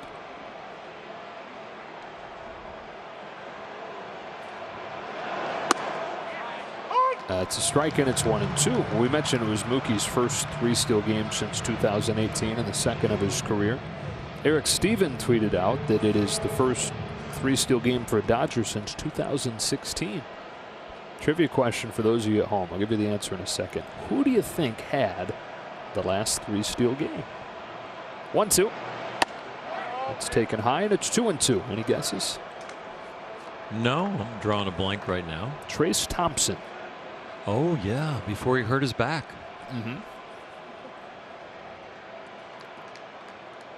Thank you for not leaving me hanging there.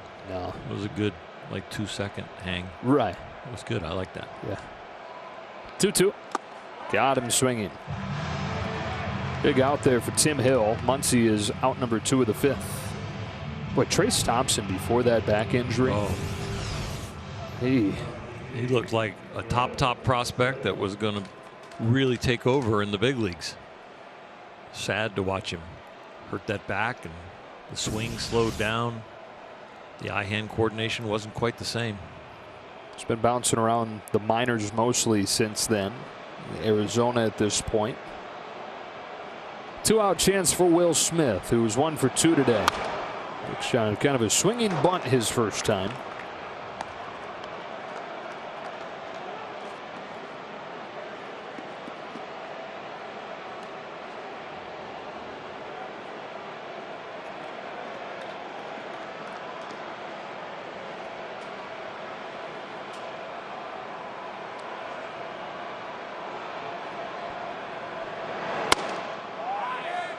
One on 1.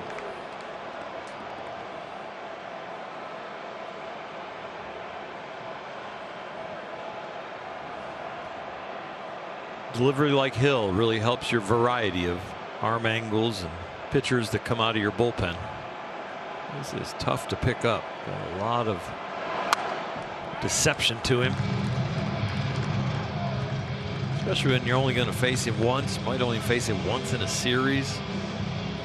And all of a sudden you're waiting 2 or 3 weeks before you might see him again, or even a month and a half.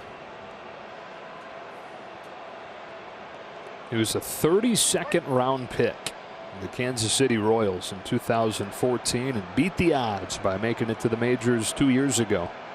His 1-2 to Smith is up and in for ball 2. 70 games rookie season. Last year a .363 earned run average. Somebody the Padres targeted right before the start of the season, trading away Franchi Cordero. And a pitcher, Ronald Bolaños, to acquire Hill. 2 on, 2 out, and a 2-2. Ball 3. I wonder if he was throwing 92, 93 when he drafted that late with these long limbs. Really can create some angle, especially when he drops that spine down where he does to go sidearm. 6'4", 200 pounds. Lanky left-hander delivering a payoff. Smith swatting it foul.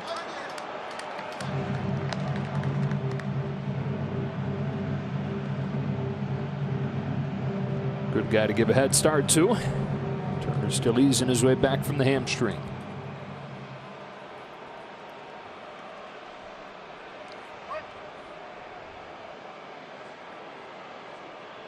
Takes his lead off first. Betts leads at third. 3-1 game, 5th inning. Smith fouls another.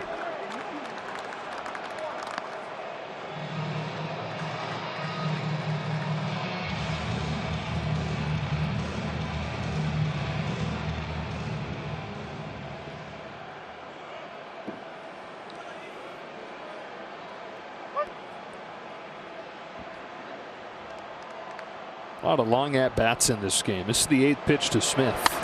It's driven to left center field. Towards the gap, it'll split it and make its way to the wall. It scores Betts easily. Turnarounding third. He'll try to score. Tatis throws home late. A 2-run double for Will Smith. And the Dodgers lead at 5-1.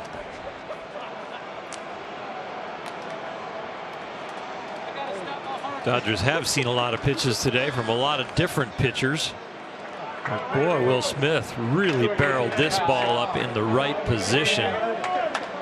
He hit a double and scored Justin Turner from first. At the speed that he's trying to run at today to protect his legs, you got to get it all the way to the wall to a deep part of the ballpark, and that's exactly what he did. Justin Turner's got to be thinking, oh gosh. As soon as he sees it land. 107 off of the bat, by the way. Anything 95 and above considered hard hit. Way above. Ball one on Bellinger. You know, you combine the walk rate and the strikeout rate, which we talk about a bunch with Will Smith, with what he's doing when he does swing and when he does make contact. It right now is an elite offensive player at a premium position defensively in catcher.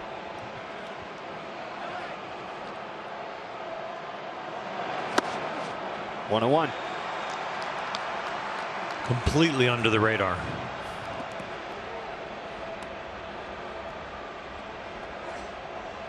Dodgers only playing in the West this year. I mean, who around the league really knows Will Smith? I see W. Smith in the rankings and see LA and they're like, no, what positions he play? I think he did enough last year where people at least know who he is. But yeah. Well, Dodger fans for sure, right? National League West fans that see him enough. But I'm just thinking just this year with the late start, 2 spring trainings. Yeah, no way there's an appreciation for the year he's having, at least.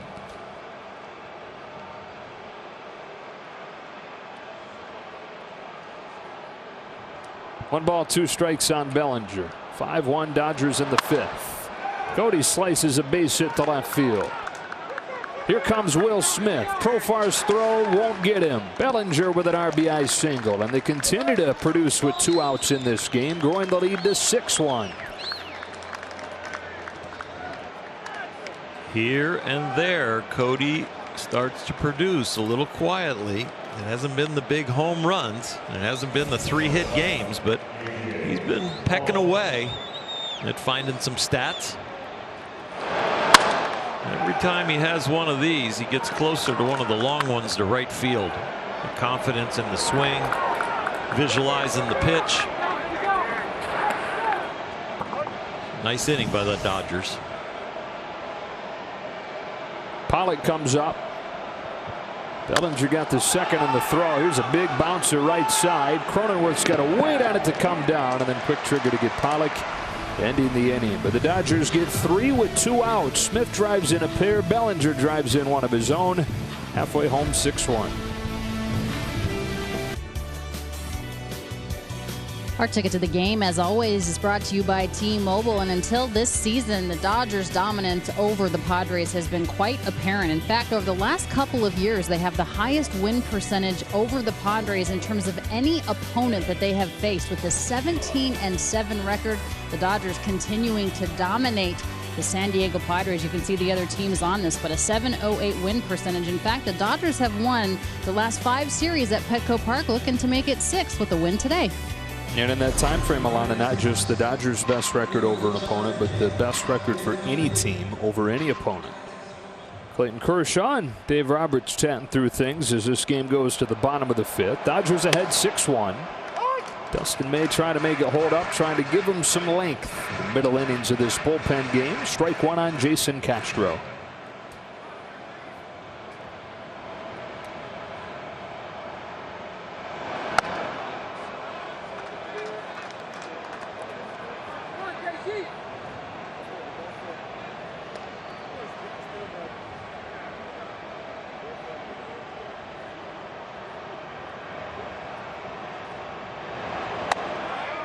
Two and one.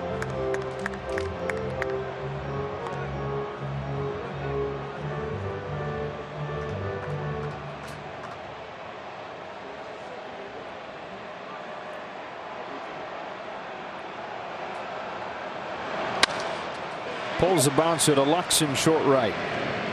One gone in the fifth.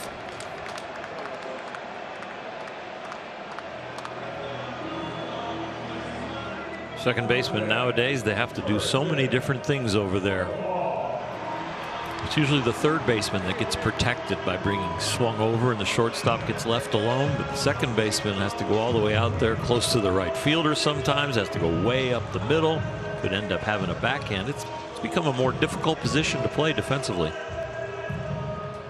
Profile with the bases empty and one away.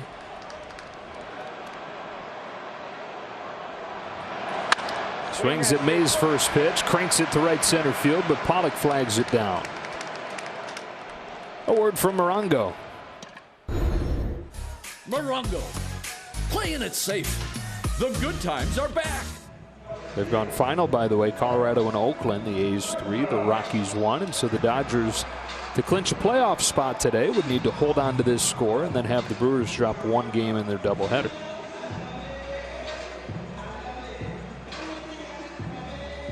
And if it doesn't happen today, I'd like their chances tomorrow and the day after that. Tough to sweep a doubleheader. Brewers are at home, but in the fourth, they're down. The Brewers are up 2-1, but the Cardinals have second and third and no out. Game cast watching. Yeah. Trent Grisham, an old Brewer, with the bases empty and two out. Ball and a strike. Brewers drafted him 15th overall in 2015 at a high school in Texas. It's Garrett Richards, by the way, which is interesting. Starting pitcher for the Padres normally.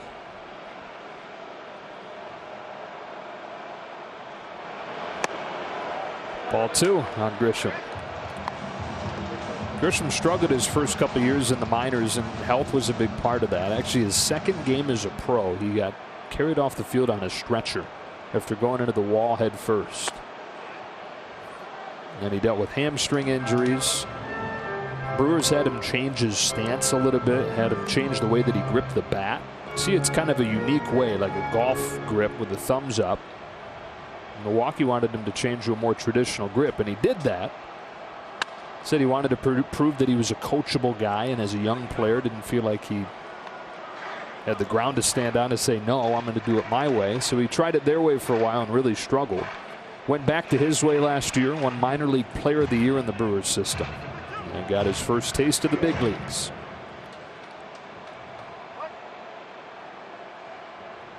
May looking for a 1-2-3 fifth.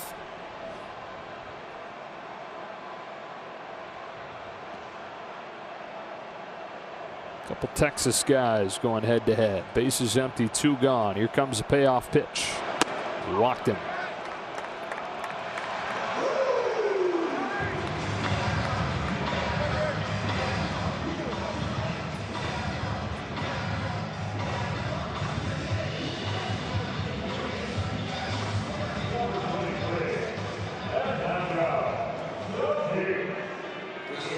Dodgers up 6-1, bottom of the fifth as Tatis Jr. comes up. The quarantine was the first time since Fernando Tatis Jr. was 8 years old that he had baseball taken from him. As an 8-year-old, he tried to do a backflip off of the roof of his house into his pool and missed and shattered his femur. That's a strike. He's in tears at the hospital, as you would expect somebody to be with that injury. They got his leg in a full length cast, and all he wanted to know is, when can I play baseball again? And stop jumping off roofs. Yeah.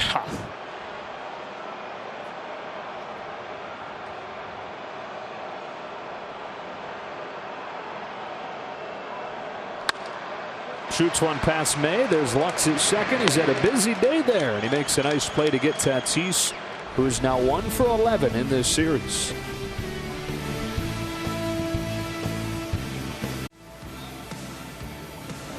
Dodger Baseball on Sportsnet LA is brought to you by AT&T TV. Find the local sports you love on AT&T TV.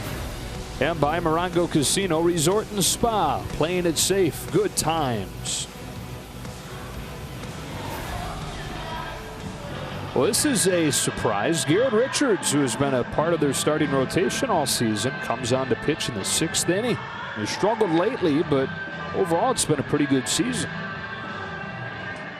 Well, they're either getting him used to a bullpen experience, thinking that's where he might end up in a 3-game series, or they're trying to get him back on track because he's kind of lost his way a little bit.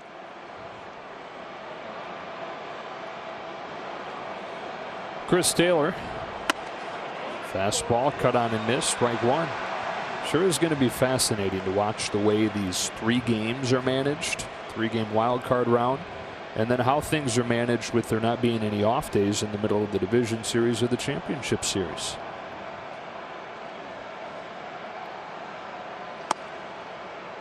The 3-game series, you know, you start off with almost like a must win. You know, the Dodgers will be at home. To win 2 out of 3 at home is what a championship team should do. And to win 2 out of 3 on the road is what a championship team should kind of do.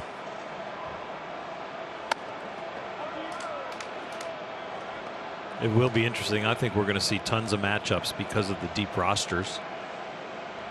And playoff rosters that will be named and changed too. Who knows how many pitchers they'll put on the roster.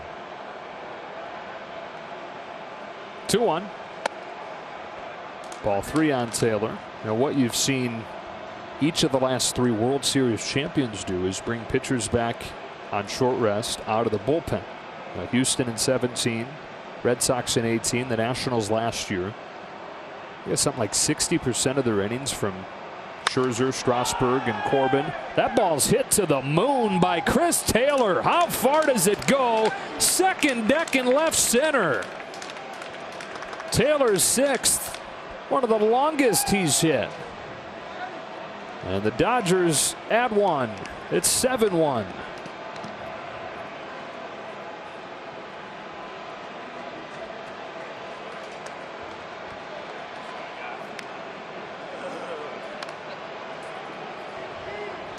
Smiles all around the dugout, especially the big one on Chris Taylor. And wow, did he crush this ball. It looks like a cutter that just stays right there, or a fastball he's trying to move a little bit right to left. Dodger dugout liked it at contact. 1-0 on Lux. Did you see Justin Turner gave him the barrels are overrated sign when he got back in the dugout? 6th this year, 3rd in his last 5 games.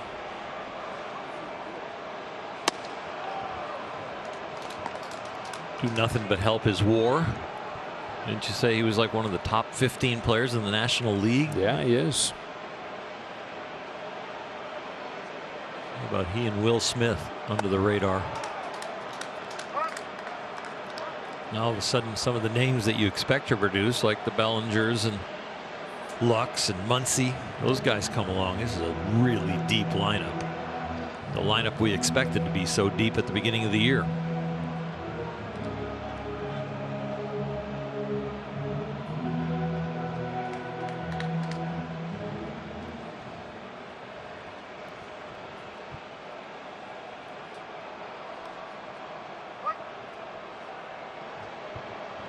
Richards deluxe with a 3-0.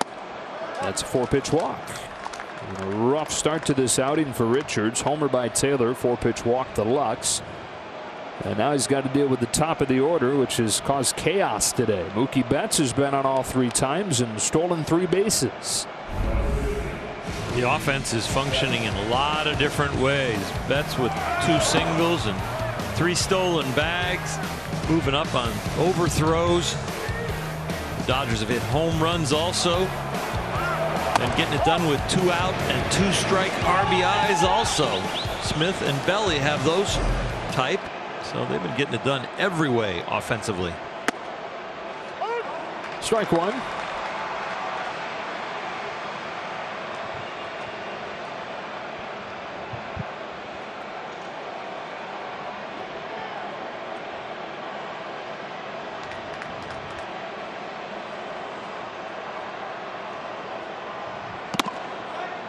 Strike two.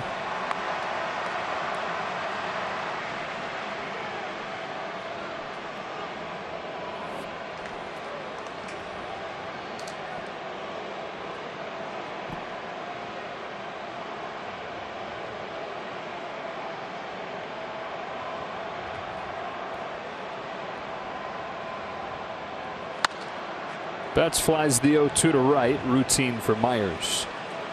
One away in the sixth. And a word from Nissan. This Dodgers broadcast is brought to you in part by the all-new 2020 Nissan Sentra. Dodgers 7, Padres 1. Joe, Orel, and Alana. Final game of the 3 in San Diego. Dodgers trying to win the last 2 games to take the series, take the season series, and take a 3.5 game lead into the final 10 games. Big series coming in, and didn't feel too good after game 1 for the Dodgers, but they responded yesterday with a very businesslike win that had a little bit of a cardiac ending. Kenley Jansen got the job done. Strike one on Seager. This one today, this is kind of the win we've been used to with the Dodgers, where they just kind of bludgeon people, take advantage of their mistakes. Hit a couple of home runs so far. They're not finished yet. Only scored 5 runs in the first 2 games. They've got 7 already in this one. Under at first, 1 out. And a 1 pitch.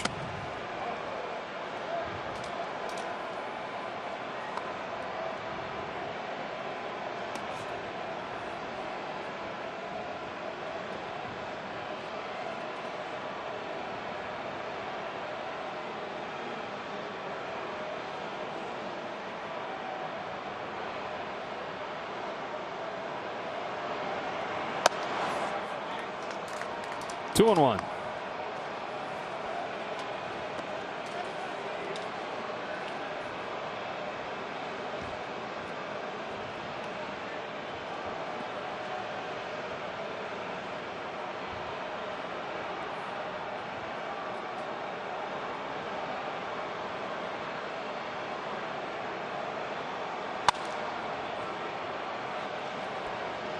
Fly ball to left field. Profar. Seager 0 for his last 10. Lux back to first. 2 gone.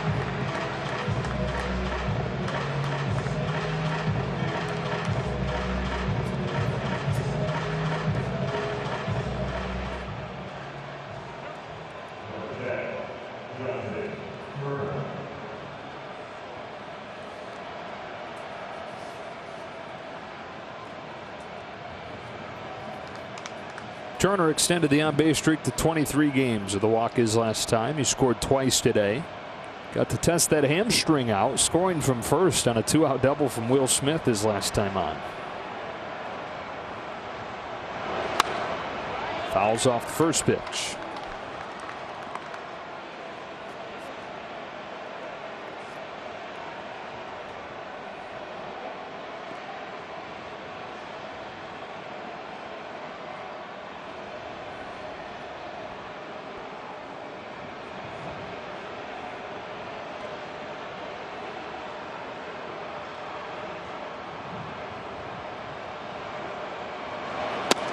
One and one.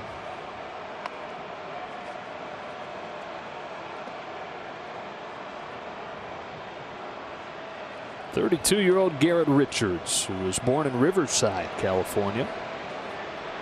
Grew up in Oklahoma, though.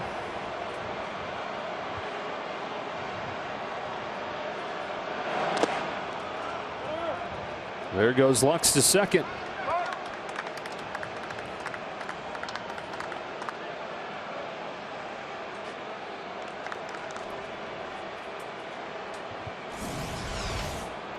Another opportunity to pick up a 2-out RBI here for Justin Turner.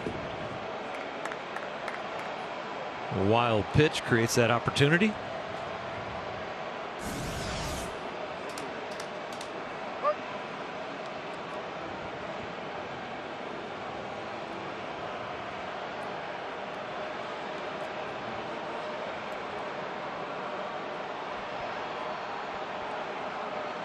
On a 2-1 pitch, Turner watches ball 3.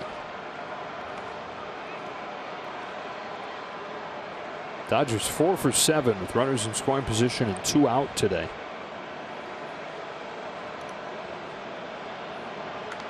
A little more of an offensive day today with the tighter zone from Adrian Johnson behind the plate. Yesterday's zone was a little bit more liberal as far as for the pitchers.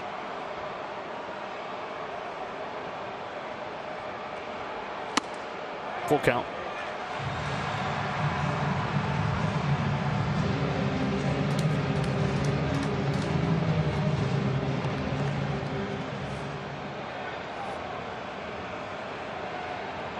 Richards, the 6th Padres pitcher of the game. Dodgers have used 3. Gratterall, Kolarek, and May. He's worked 3 innings. Lux off second as the payoff pitch comes home, and Turner chases for strike 3. Castro will step inside the line and throw to first to finish the inning off. Home run from Chris Taylor and a 7-1 lead for the Dodgers, middle 6.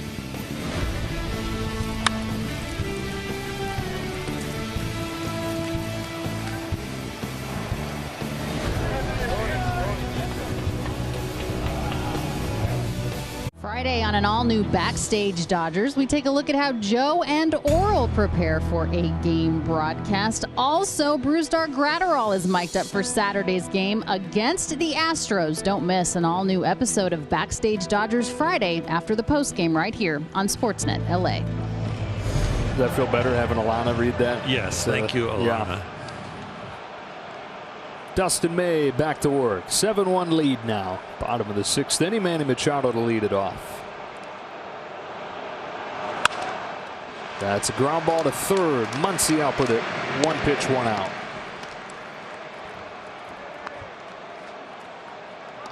San Diego has been attacking Dustin May.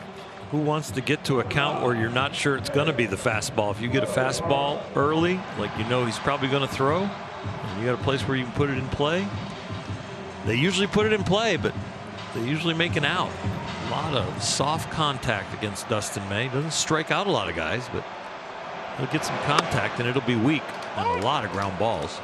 So Kike Hernandez is checked into the game. He's in center field, replacing A.J. Pollock. 0-1 on Jake Cronenworth. Fly ball to left center. Taylor is there. And Dustin May has gotten the last 8 outs on 26 pitches. Ultra efficient.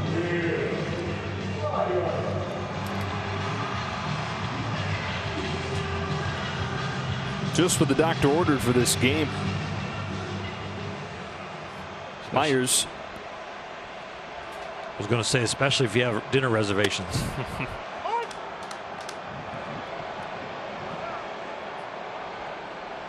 Beautiful day there in San Diego. Almost the same exact one we're having here in LA.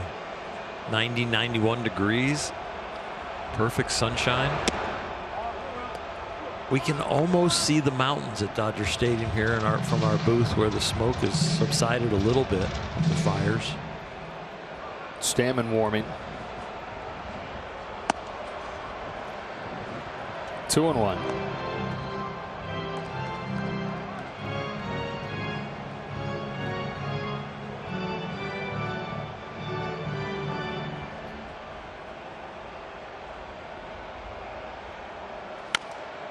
Two and 2. And our continued thoughts and admiration to the people putting their lives on the line to fight those fires. For sure.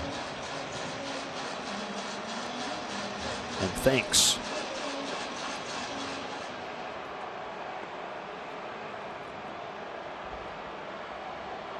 May to Myers with a 2-2 pitch. Breaks his bat. Well, he had just a little sliver left in his hand when that fell foul. Oh, that. I don't know what that felt like in his hands, but it couldn't have felt good. Felt like a pencil at the end. He's a no batting gloves guy, so right. that vibration was true right into his hands. And, oh, yeah. It's like a bat that you can buy at the game for the kids. You know, the mini bat? Yeah. What he wound up with. That thing is shattered. That wasn't even close to the label. That was handle.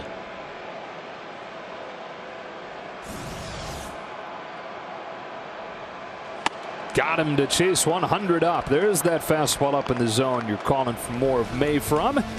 9-pitch inning for Dustin May. After 6, it's 7-1.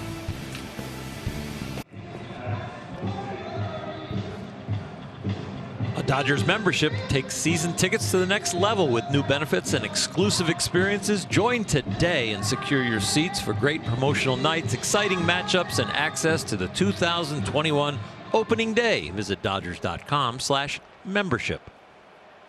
They're just rocking our karaoke jam there. Eye of the Tiger. Here's Craig Stammen for the 7th. Dodgers up 7-1.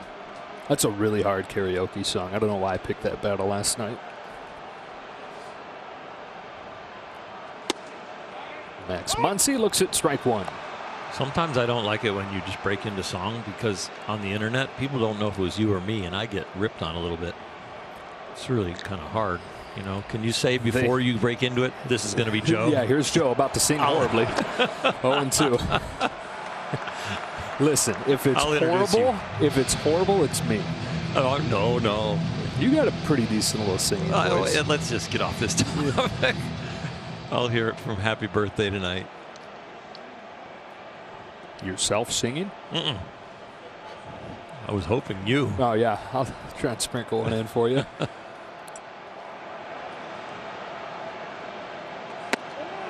Inside 1-2.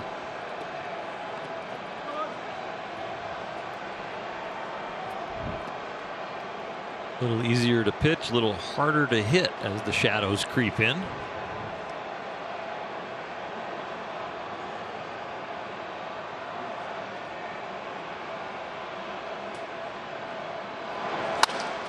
Pulls it sharply. Waiting in short right field is Manny Machado, and he gets Muncy.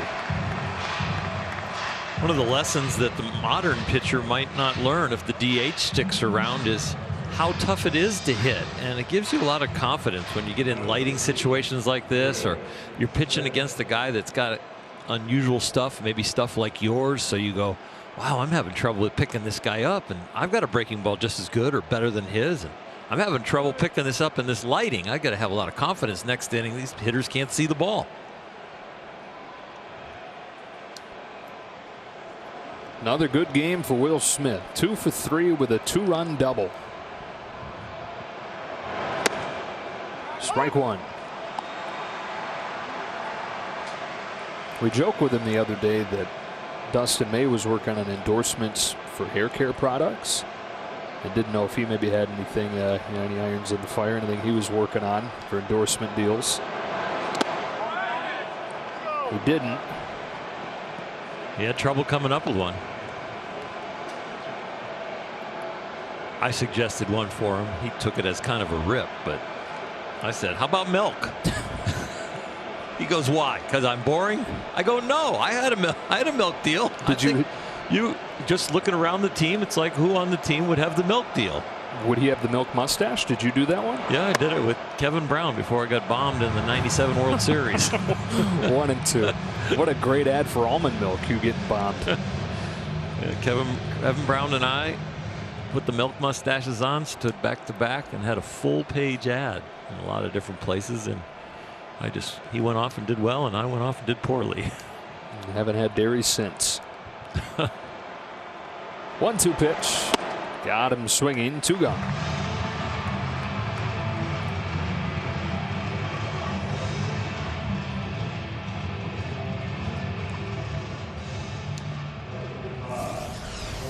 Good little breaking ball. He swings.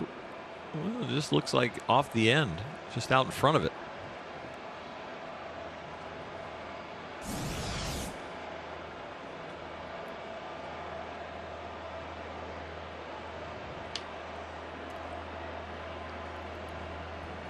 One in the second, 2 in the third, 3 in the fifth, 1 in the sixth for the Dodgers today. Their best offensive day of this series. Here's Bellinger taking a perfectly placed fastball from Stammen for a strike.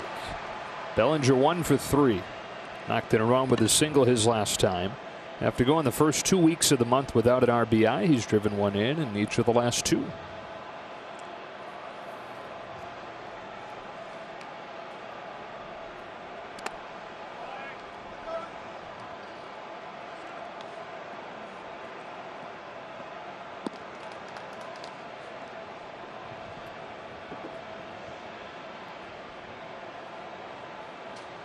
Cody like to get a multi-hit day here.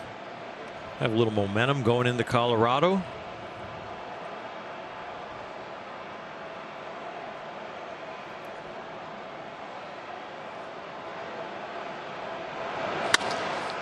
Sharply hit on a bounce. Cronenworth finish off a 1-2-3-7. We stretch in San Diego. Dodgers ahead of the Padres 7-1.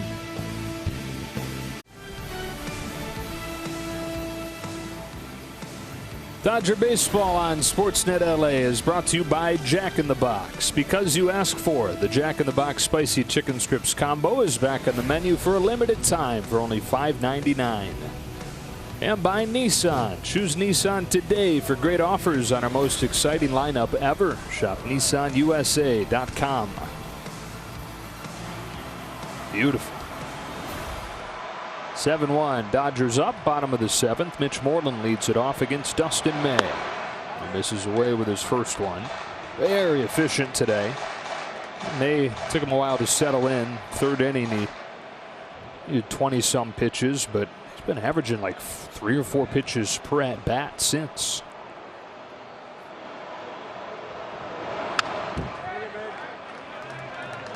When he first came into the game, his first 12 pitches, he threw 6 curveballs. But since then, he has really been predominantly fastballs. 42 pitches and only 3 curveballs since that time. Wow. Try and hit the fastball. Not been able to. No runs on just 1 hit, 1 walk over 4 innings against May.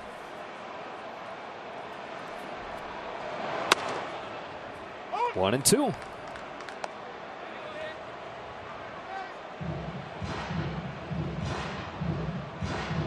Keeps doing this. That hair product endorsement will be right around the corner.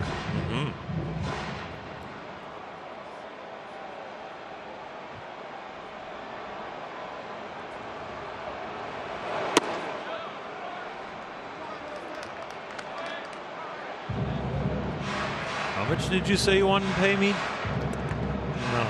Have you seen my last outing? Check the game logs, guys.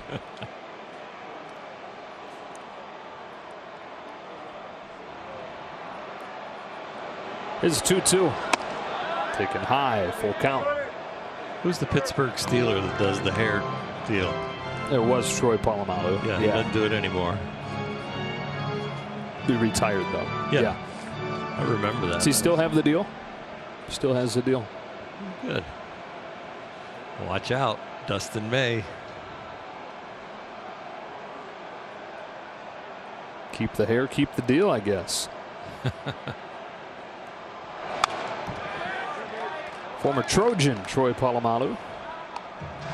Patrick Mahomes now has a similar deal. Oh. That's no big deal. Dustin can catch him as far as popularity. Face of the NFL. May is on a baseball team. Mahomes owns a baseball team. There you go. Part owner of the Royals. On the ground is second and under Lux's glove. Been a pretty crisp defensive game prior to that point for the Dodgers, but an error on Gavin Lux. Come up right there and bit him a little bit. Got him on the throwing elbow, it looks like he's looking at it. Take a look here. How about that? You got him on the thigh, too.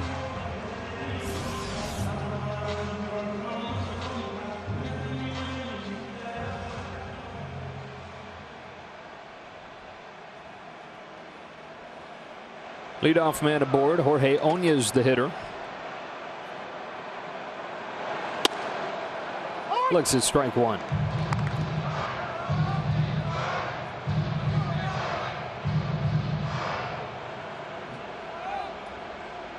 May only had 52 pitches.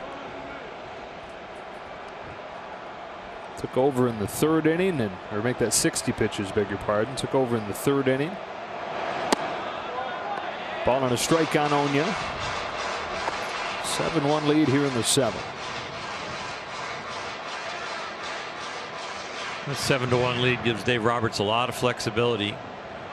Let the leash out a little bit with Dustin May if he wants. Just watch the pitch count as far as workload. And then go to somebody in the bullpen that he wants to get some work, as long as he can keep that 6-run lead.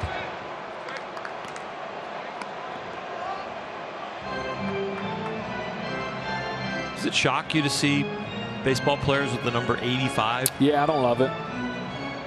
Used to really shock me, and it's immediately says spring training. Right. And hasn't made the team totally yet. Right. He's just there for a short time. It's your opening day starter for the Dodgers with number 85. Yeah.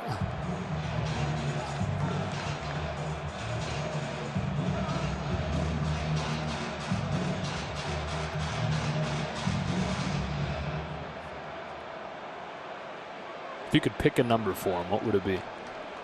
Wow. Certain guys look good in certain numbers, you know, like some guys they wear and they say he's meant to wear that. Got a chase here for strike 3, 1 away in the 7th. I'm picturing like 45. I think that's Matt Beatty's number currently, but something in that range. I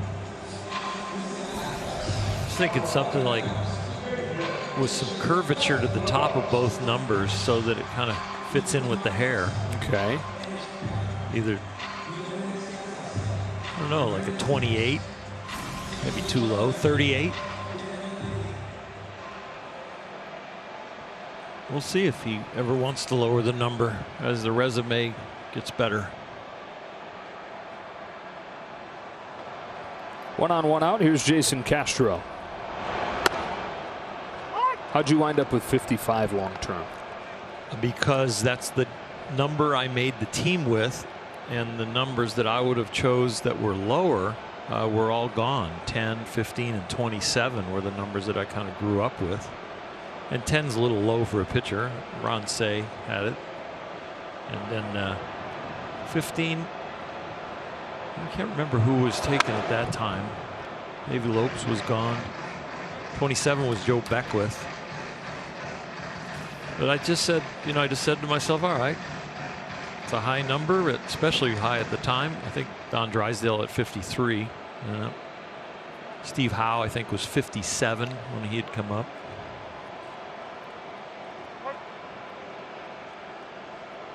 But 55 was just like, well, made the team with it, might as well just keep it. Made to Castro with the 0-2 pitch. Foul back. 1929 was the first time that there were uniform numbers. Yankees, and it corresponded to their spot in the batting order. Right. That's why Babe Ruth wore 3 and Lou Gehrig wore 4. 4 years later, every team wore numbers.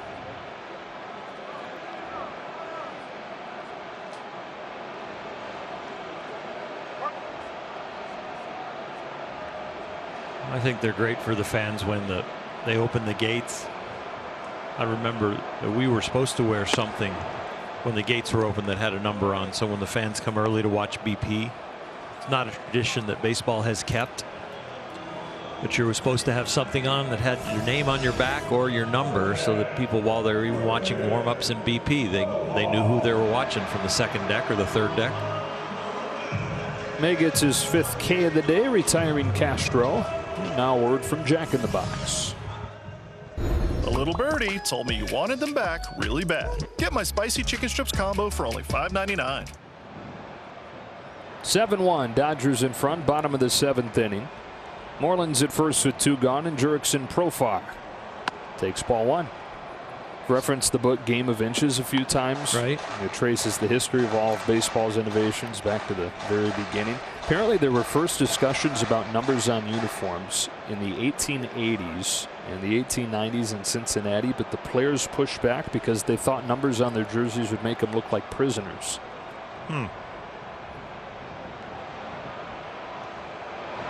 I was just imagining something right now that, you know, if the players ended up with a chip in their hat or a chip on their belt or something, that fans could come in and maybe hold up their camera and point at a player, and then on your camera it would tell you who the player is. Like those codes currently? Yeah, just like the menus? Yeah, like the touchless menus.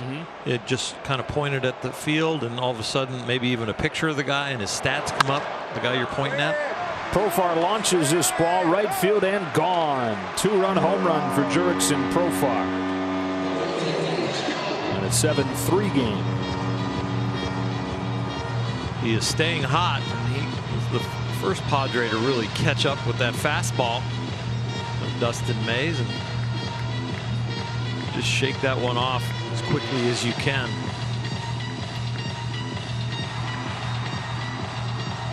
One of those runs will be earned because of the Gavin Lux error.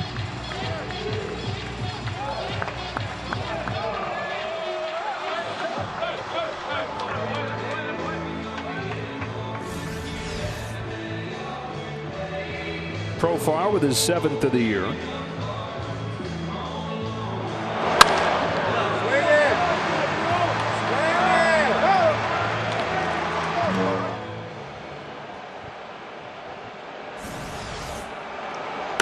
And now Trent Grisham, strike one.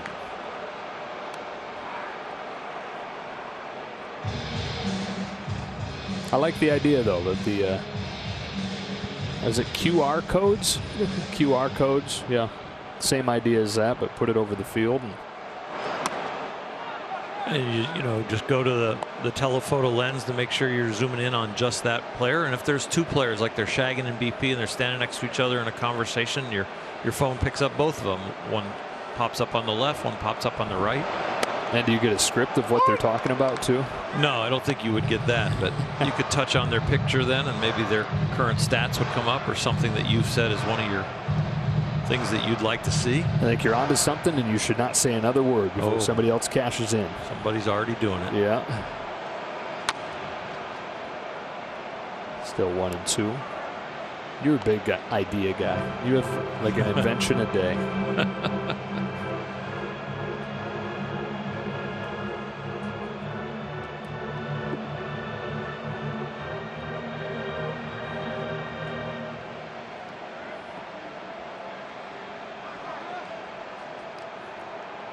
Grisham's walked twice today, behind 1-2 here. Took Will's glove. Come to the ballpark every day, you'll see something that you've never seen before. Will, I'm not sure I've seen that one. He just got tied up, and that's what he said, how hard Dustin May is to catch, because no matter what fingers you put down, you can anticipate what the ball might do, but it doesn't always do what it's supposed to do. Now a 2-2. Grisham fouls it into the glove, strike 3, and the inning is over. 6 Ks for Dustin May in this one. Gives up a 2-run homer to Profar, but still a 7-3 lead to the 8th.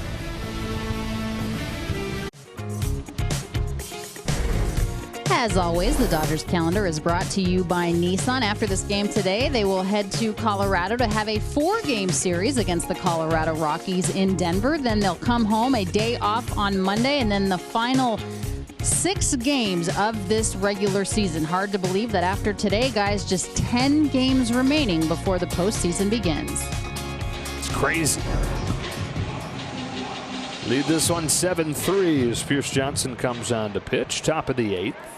Johnson having a great season. Guy went to Japan after debuting with the Giants and added a few more leg days into the routine. Velocity's gone up.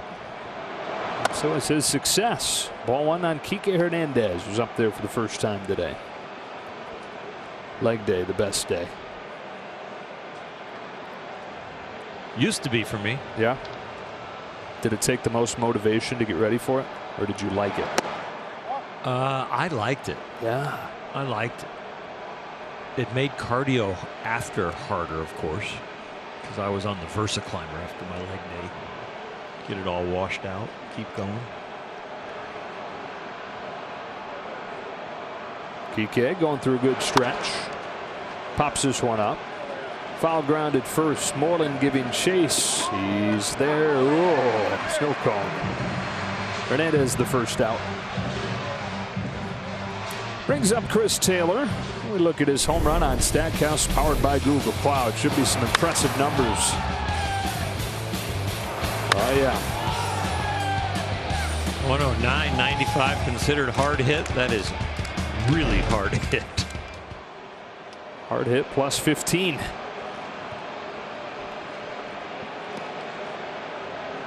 Back in the day, leg day was the only one you really could go after the weights and get as strong as you want, because your upper body as a pitcher, you're doing a little bit more intricate work.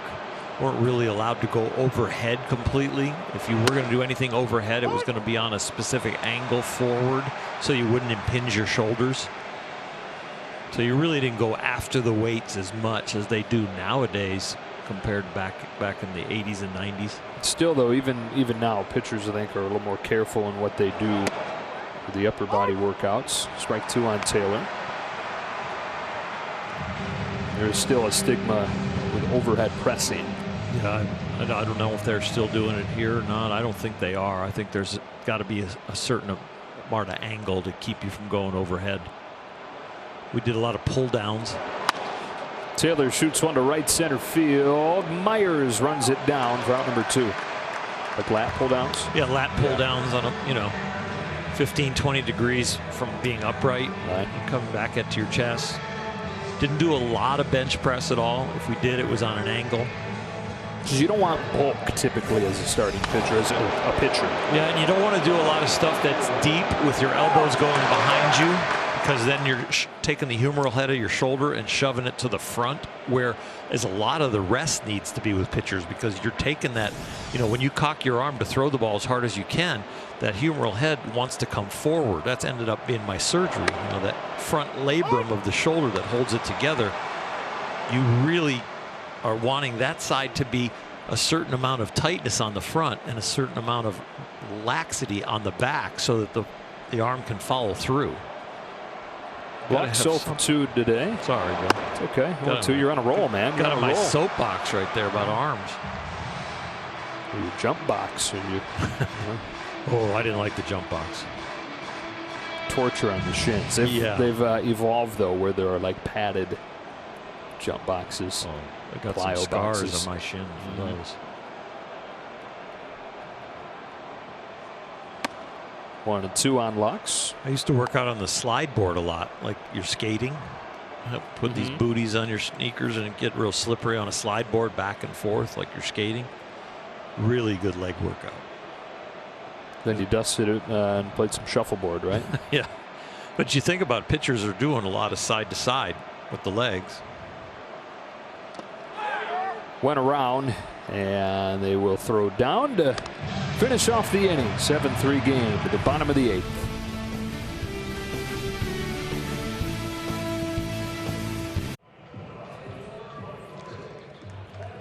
Dodgers up 7-3 to the bottom of the 8th, and we check in with the studio for a preview of Access Sportsnet Dodgers. All right, thanks, guys. A.J. Pollock with career home run number 100. Chris Taylor's gone deep as well. 6 outs away from a series win, Jerry. I love the offensive attack. Defense needs to step up last 2 innings. All right, we'll see you guys right here after the game. All right, guys, as Dustin May stays in and misses with his first pitch to Tatis.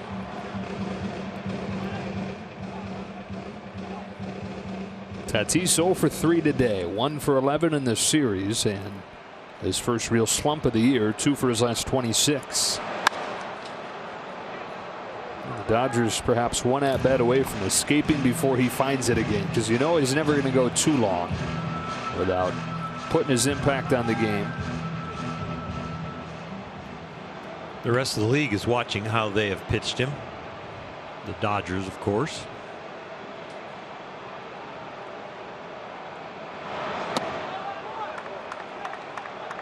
Anything that stood out to you about anything consistent? Any trends in the way they've pitched him? Just that they've not been afraid to throw him the fastball and the fastball in, so to speed him up. He's very good at anticipating. Right there, fastball in. Nice play, Seager with a backhand and a strong throw with a good dig from Bellinger.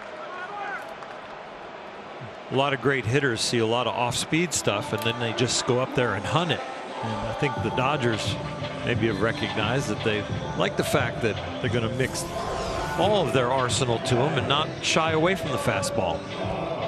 So that's 5 games against the Dodgers. He's 1 for 19.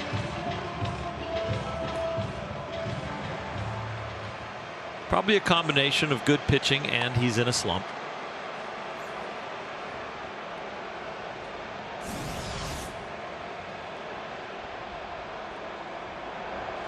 Machado, with the bases empty and 1 out, takes a ball. A couple really encouraging outings from 2 of the young Dodger pitchers in this series. Obviously, Gonsolin, his 7 innings yesterday. That's fly to center field and deep. Back goes Hernandez. He'll turn and watch it go. Home run for Manny Machado.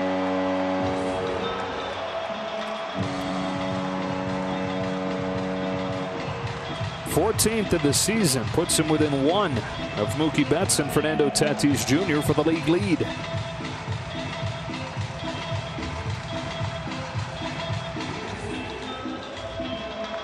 A couple of hits today, and this one a big fly. We talked about Tatis and what he's been hitting this year. Well, Manny has been feasting on the fastball.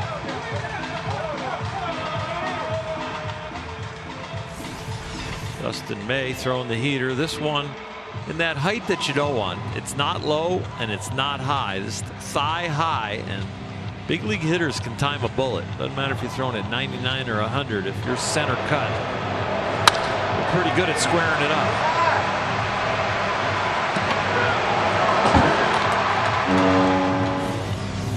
That ends the day for May as Victor Gonzalez comes in out of the Dodger bullpen. Now a 7-4 game.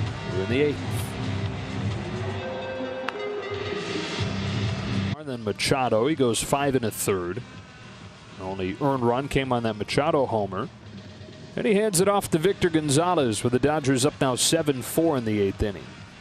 Victor Gonzalez with 3 wins. There are 3 other relievers, believe it or not, on the Dodgers that are tied for that lead coming out of the bullpen: McGee, Jansen, and Trinan.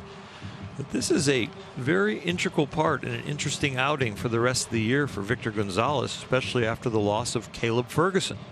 He was starting to establish himself as an important piece, right? I mean, 6 straight scoreless outings and only 2 runs allowed in 16 innings total, but added importance with it. Sounds like Ferguson probably not coming back anytime soon.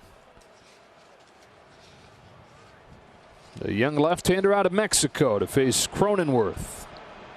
1 gone here in the 8th. Strike 1. As he's experienced some success, I've seen him grow more and more comfortable and seemingly more and more confident. You see that he's been very animated lately. We're getting more of that out of Gonsolin and out of May, out of Gonzalez. It's nice to see. Sliders pulled on the ground to Bellinger. He'll run to the bag to get him.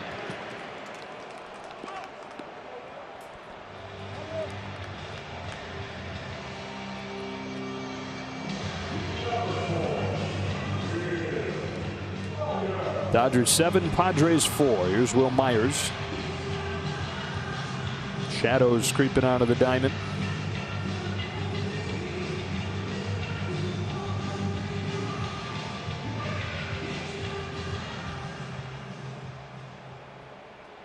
One for 3 today, doubled and scored.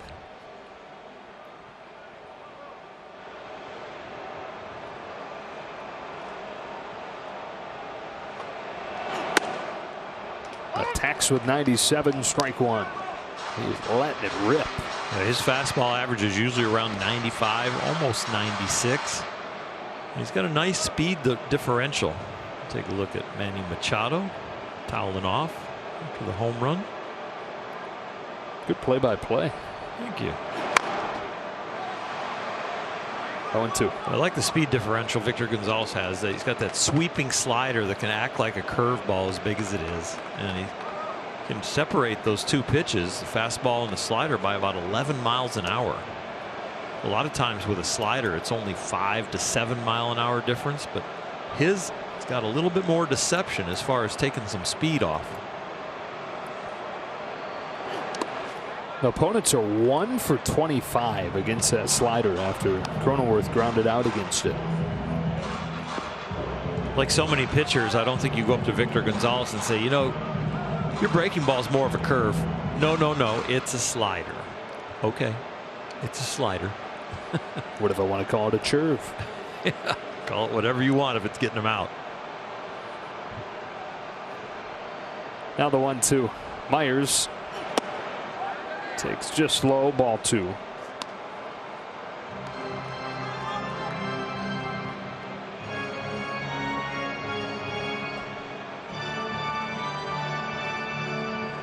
Emilio Pagan ready to go for the 9th inning for San Diego. By the way, no Kenley Jansen today.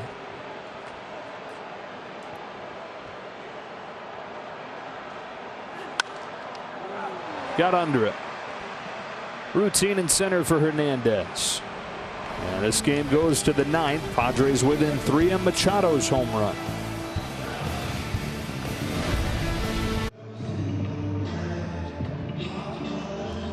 When the Padres took Monday's game 7-2, they were within a game and a half of the Dodgers, who responded with a win last night 3-1.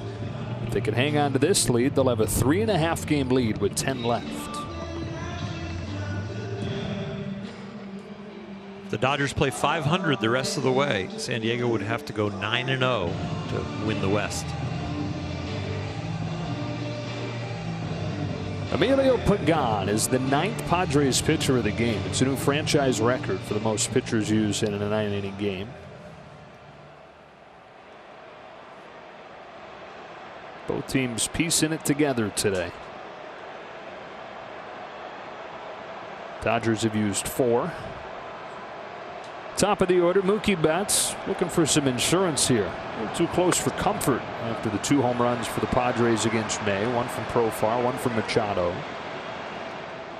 And quite a day for Betts. He's got 2 hits. He's stolen 3 bases. First Dodger to do so in 4 years. Second time Betts has stolen 3 bags in a game in his career.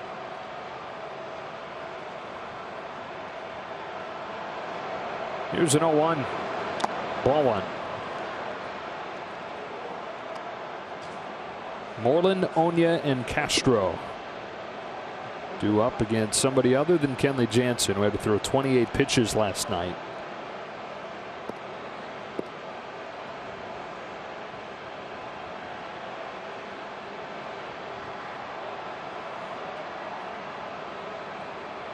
There's the 1-1. Betts fouls it off 1-2.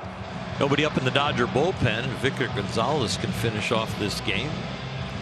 He would get his first save of his career and actually really gain a lot of experience.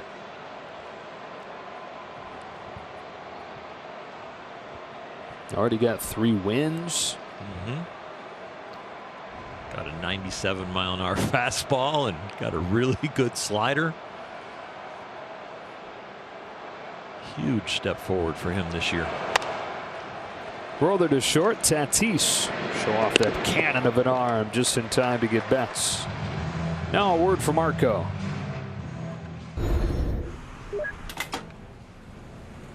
Arco, quality top-tier gas for less. Rockies lost earlier. Brewers just lost to the Cardinals, and so if the Dodgers hang on to this, they'll clinch a playoff spot. Becoming the first team to do so. Does that come with the celebration? I don't know what they're going to do. If there is one, it'd be a little bit muted. Champagne can travel 6 feet. Yeah, just have to shake it better. Yeah. Seager goes after the first pitch and flies it to left. Profar settles under it. He's got it 2 away, and we check in with Alana. Guys, Dave Roberts did say that the Dodgers were planning on celebrating every step of the way, albeit it may be a small celebration, because they've also had conversations that you may never get this opportunity again. Clayton Kershaw and Justin Turner are big on the fact that, you know what, you can't take these types of opportunities for granted. And albeit it's a 60-game season, they will celebrate each accomplishment along the way, knowing that the ultimate prize is the World Series championship. And you got a flight to celebrate. All right, flight to Colorado tonight.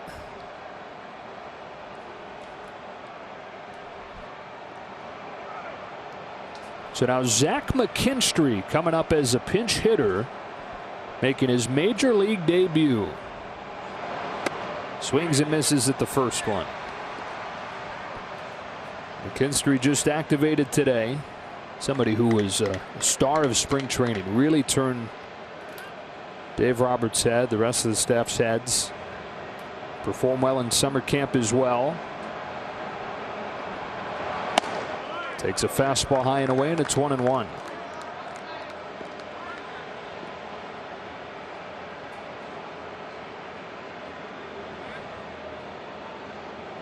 Hopefully he'll have 2 big league debuts, one without fans and one with fans.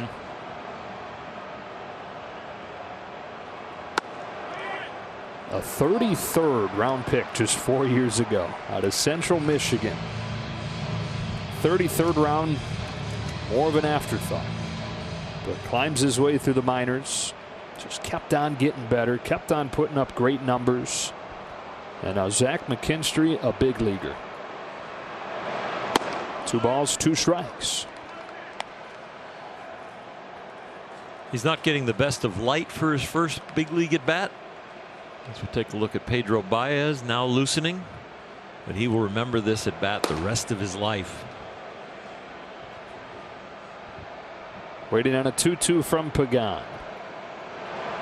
Swings through a high fastball, and that's the inning. To the bottom of the 9th we go. The Dodgers with a 7-4 lead. 3 outs away from taking a series win. With the Dodgers leading 7-4. Left-handed batter Mitch Moreland due to lead things off. Then it's a couple righties, and we showed last inning Pedro Baez is starting to loosen. So we'll see if this is one hitter than the righty for the righties, or if they let Gonzalez go. One thing you do want to see with your relievers as you get closer and closer to the playoffs is not only how do they come out of the bullpen initially, but if you sit them in between innings, how do they warm up the next inning, and are they still attacking and throwing the ball at the quality level that you want?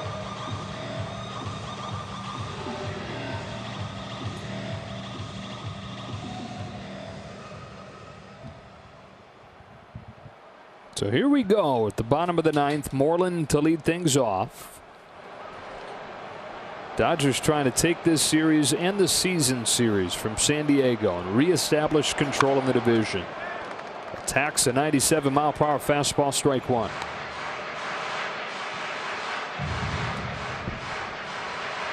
Moreland 0 for 3 today, 7 for 43 with San Diego.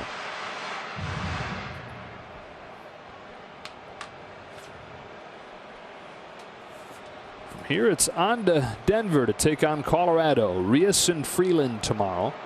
5:40 first pitch. 0-2. Strike 1 with a fastball, strike 2 with a slider. Dodgers haven't announced a pitcher for Friday. Ryan Castellani goes for the Rockies. Saturday it'll be Clayton Kershaw.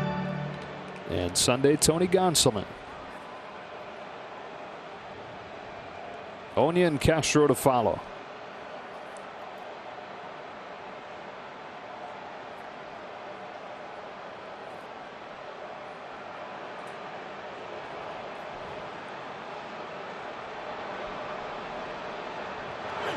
Strikes him out on 3 pitches. Good morning, good afternoon, and good night. And boy, wow, these breaking balls are stellar. Not only the break and how big they are, they're just so accurate. When he's going for a strike, he can hit it. When he's going for a corner, he can hit it. When he wants to sweep it off the plate and make you miss. He's very consistent with that pitch. That makes opponents 1 for 26 against it. Make that 1 for 27. I can't even keep up. Oña, strike 1.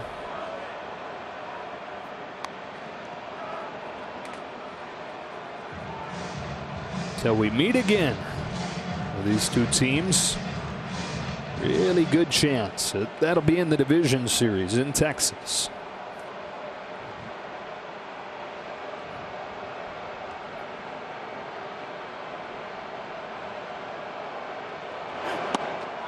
Oh, and 2. 5 pitches, 5 strikes. 3 of them breaking balls.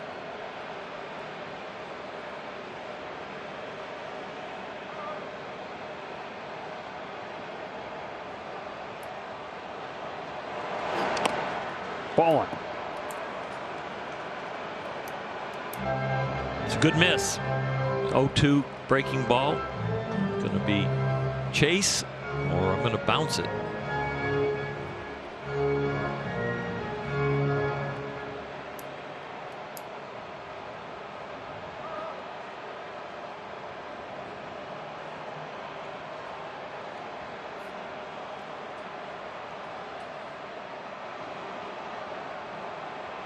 The 1-2 pitch. Down and in. In fact, it hit him. He didn't look so sure that he wanted to sell that, but he will take his base. 1-on-1 out here in the 9th inning.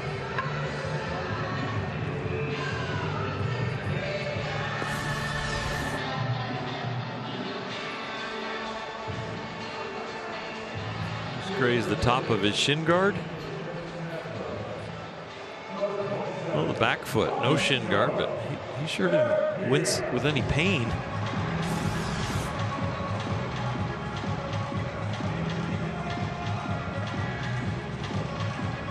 Francisco Mejia just activated off of the injured list today. Comes up, and Dave Roberts going to make the change after Gonzalez hits the batter. Dodgers by 3. Pedro Baez coming on in the 9th.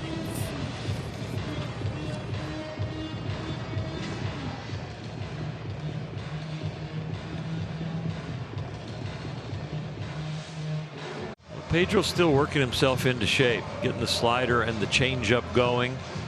His velocity's down a little bit when you have a growing issue and you're back and you're healthy, but maybe you're not getting completely down the hill with confidence yet.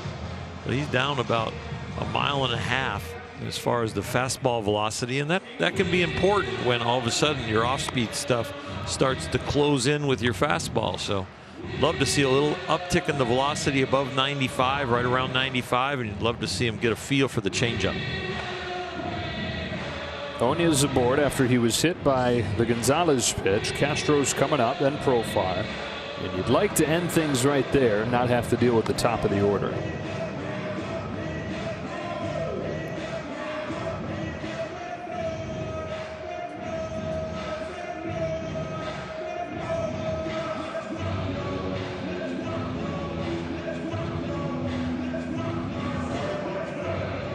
Kelly Jansen again, 28 pitches last night. So getting the day off less than 24 hours after that.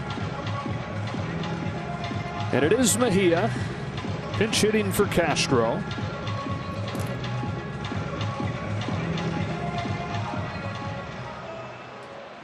He went from sharing time as a starter with Austin Hedges to begin the year to really the 3rd catcher at this point, behind Nola and Castro, both guys acquired at the deadline. Mejia, who is 3 for 38 this year, watches the first one miss, 1-0.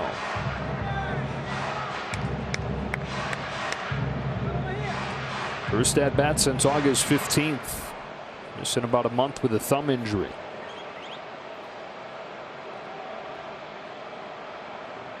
Oña's at first. Baez to Mejia with the 1-0 offering. That's a strike, 1-1.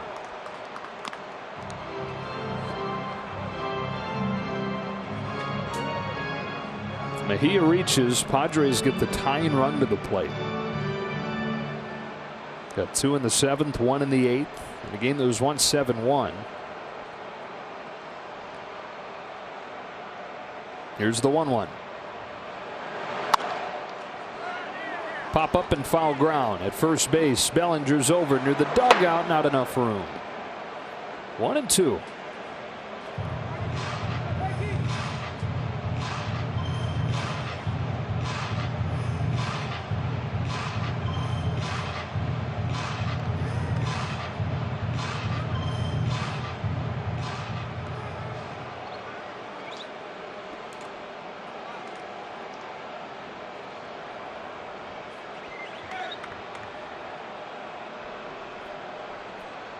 Profar waits on deck.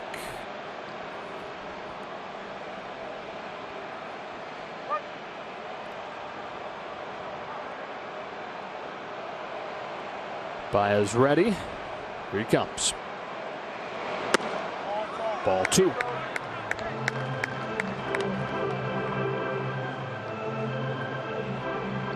I think of Profar on deck as somebody who's not that dangerous, but he's had his power stroke lately. With a 2-run home run in the 7th inning.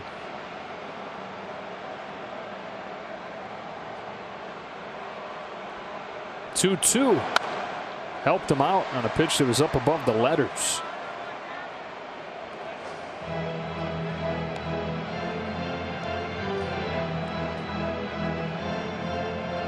"14 pitchers in this game combined." Dave Robertson, the Dodgers, hoping it doesn't necessitate a 15. Trying and getting ready.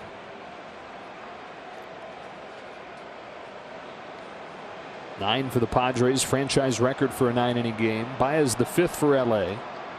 He's home with another 2-2 and fouled back again. Got a lot of chase in the batter's box. Don't really have to throw him a strike.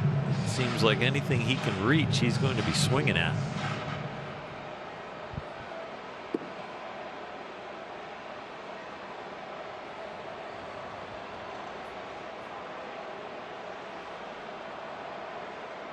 Seventh pitch coming up.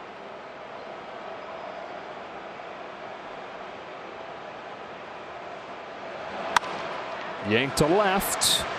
Taylor makes the catch. Not an easy play, but Chris Taylor, who has a home run in this game, able to make it. And the Padres down to their final out. The hitters are having to deal with some tough lighting. So are the outfielders as the sunlight sprinkles through the light poles in the stadiums. Not the easiest ball to read. Well played by Chris Taylor. Up to Profar to try and keep the Padres' hopes alive in this game.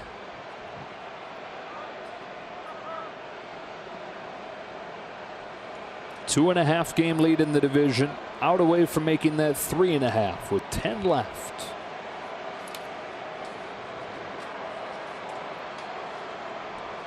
Baez delivers. Profar watches ball 1.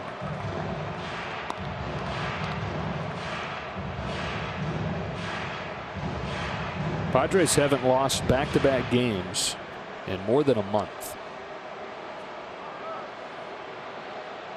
3-1 Dodgers last night. 7-4 with 2 gone in the 9th here. Here's a 1-0 pitch. Fouled off 1-1.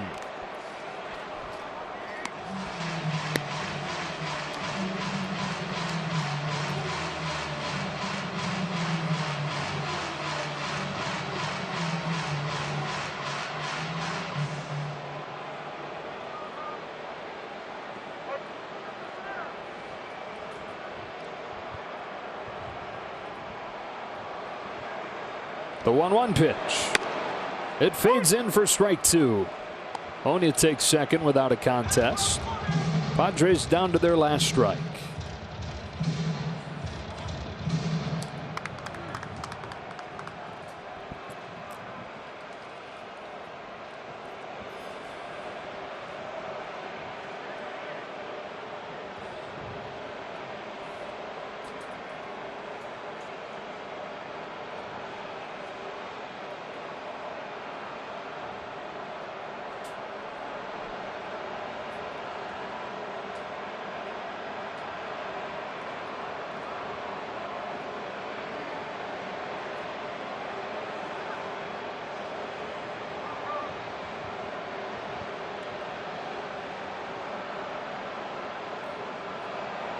Here comes the 1-2.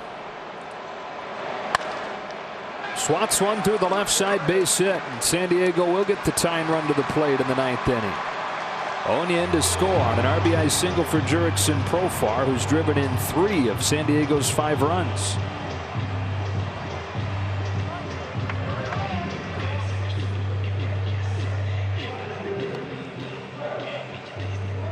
It's a good piece of hitting going up the ladder and just beating the shift. Boy, is he swinging a hot bat. Just barreling up the fastball going up the ladder. Pedro's still a little short on the velocity that we would expect out of him.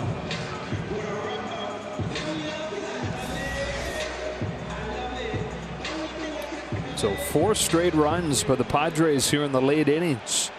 Top of the order, Trent Grisham, who hit his 9th home run of the year earlier in this series against Clayton Kershaw.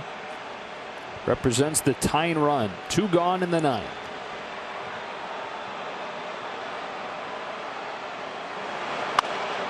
Pops up the first pitch, left side, and this should do it. Max Muncy's there. He's got it. And the Dodgers say to the Padres, not so fast. After San Diego takes the first game of the series to pull to within 1.5, the Dodgers take games 2 and 3 to win the series and clinch a spot in the postseason. That's a dozen series they've won this year. They've only lost 1. They've tied 4. And the home run ball was key again today. They got some 2-out RBIs, but good long ball play. These guys have got some power and they've played some defense. So the Dodgers now 35-15. The lead is 3.5 with 10 left. They keep the road trip going to Colorado for the Rockies beginning tomorrow. 5:30 will be the start of that one. For Hershiser, Alana Rizzo, and the rest of our crew, Joe Davis saying so long from San Diego. For now, stay tuned for Access Sportsnet Dodgers.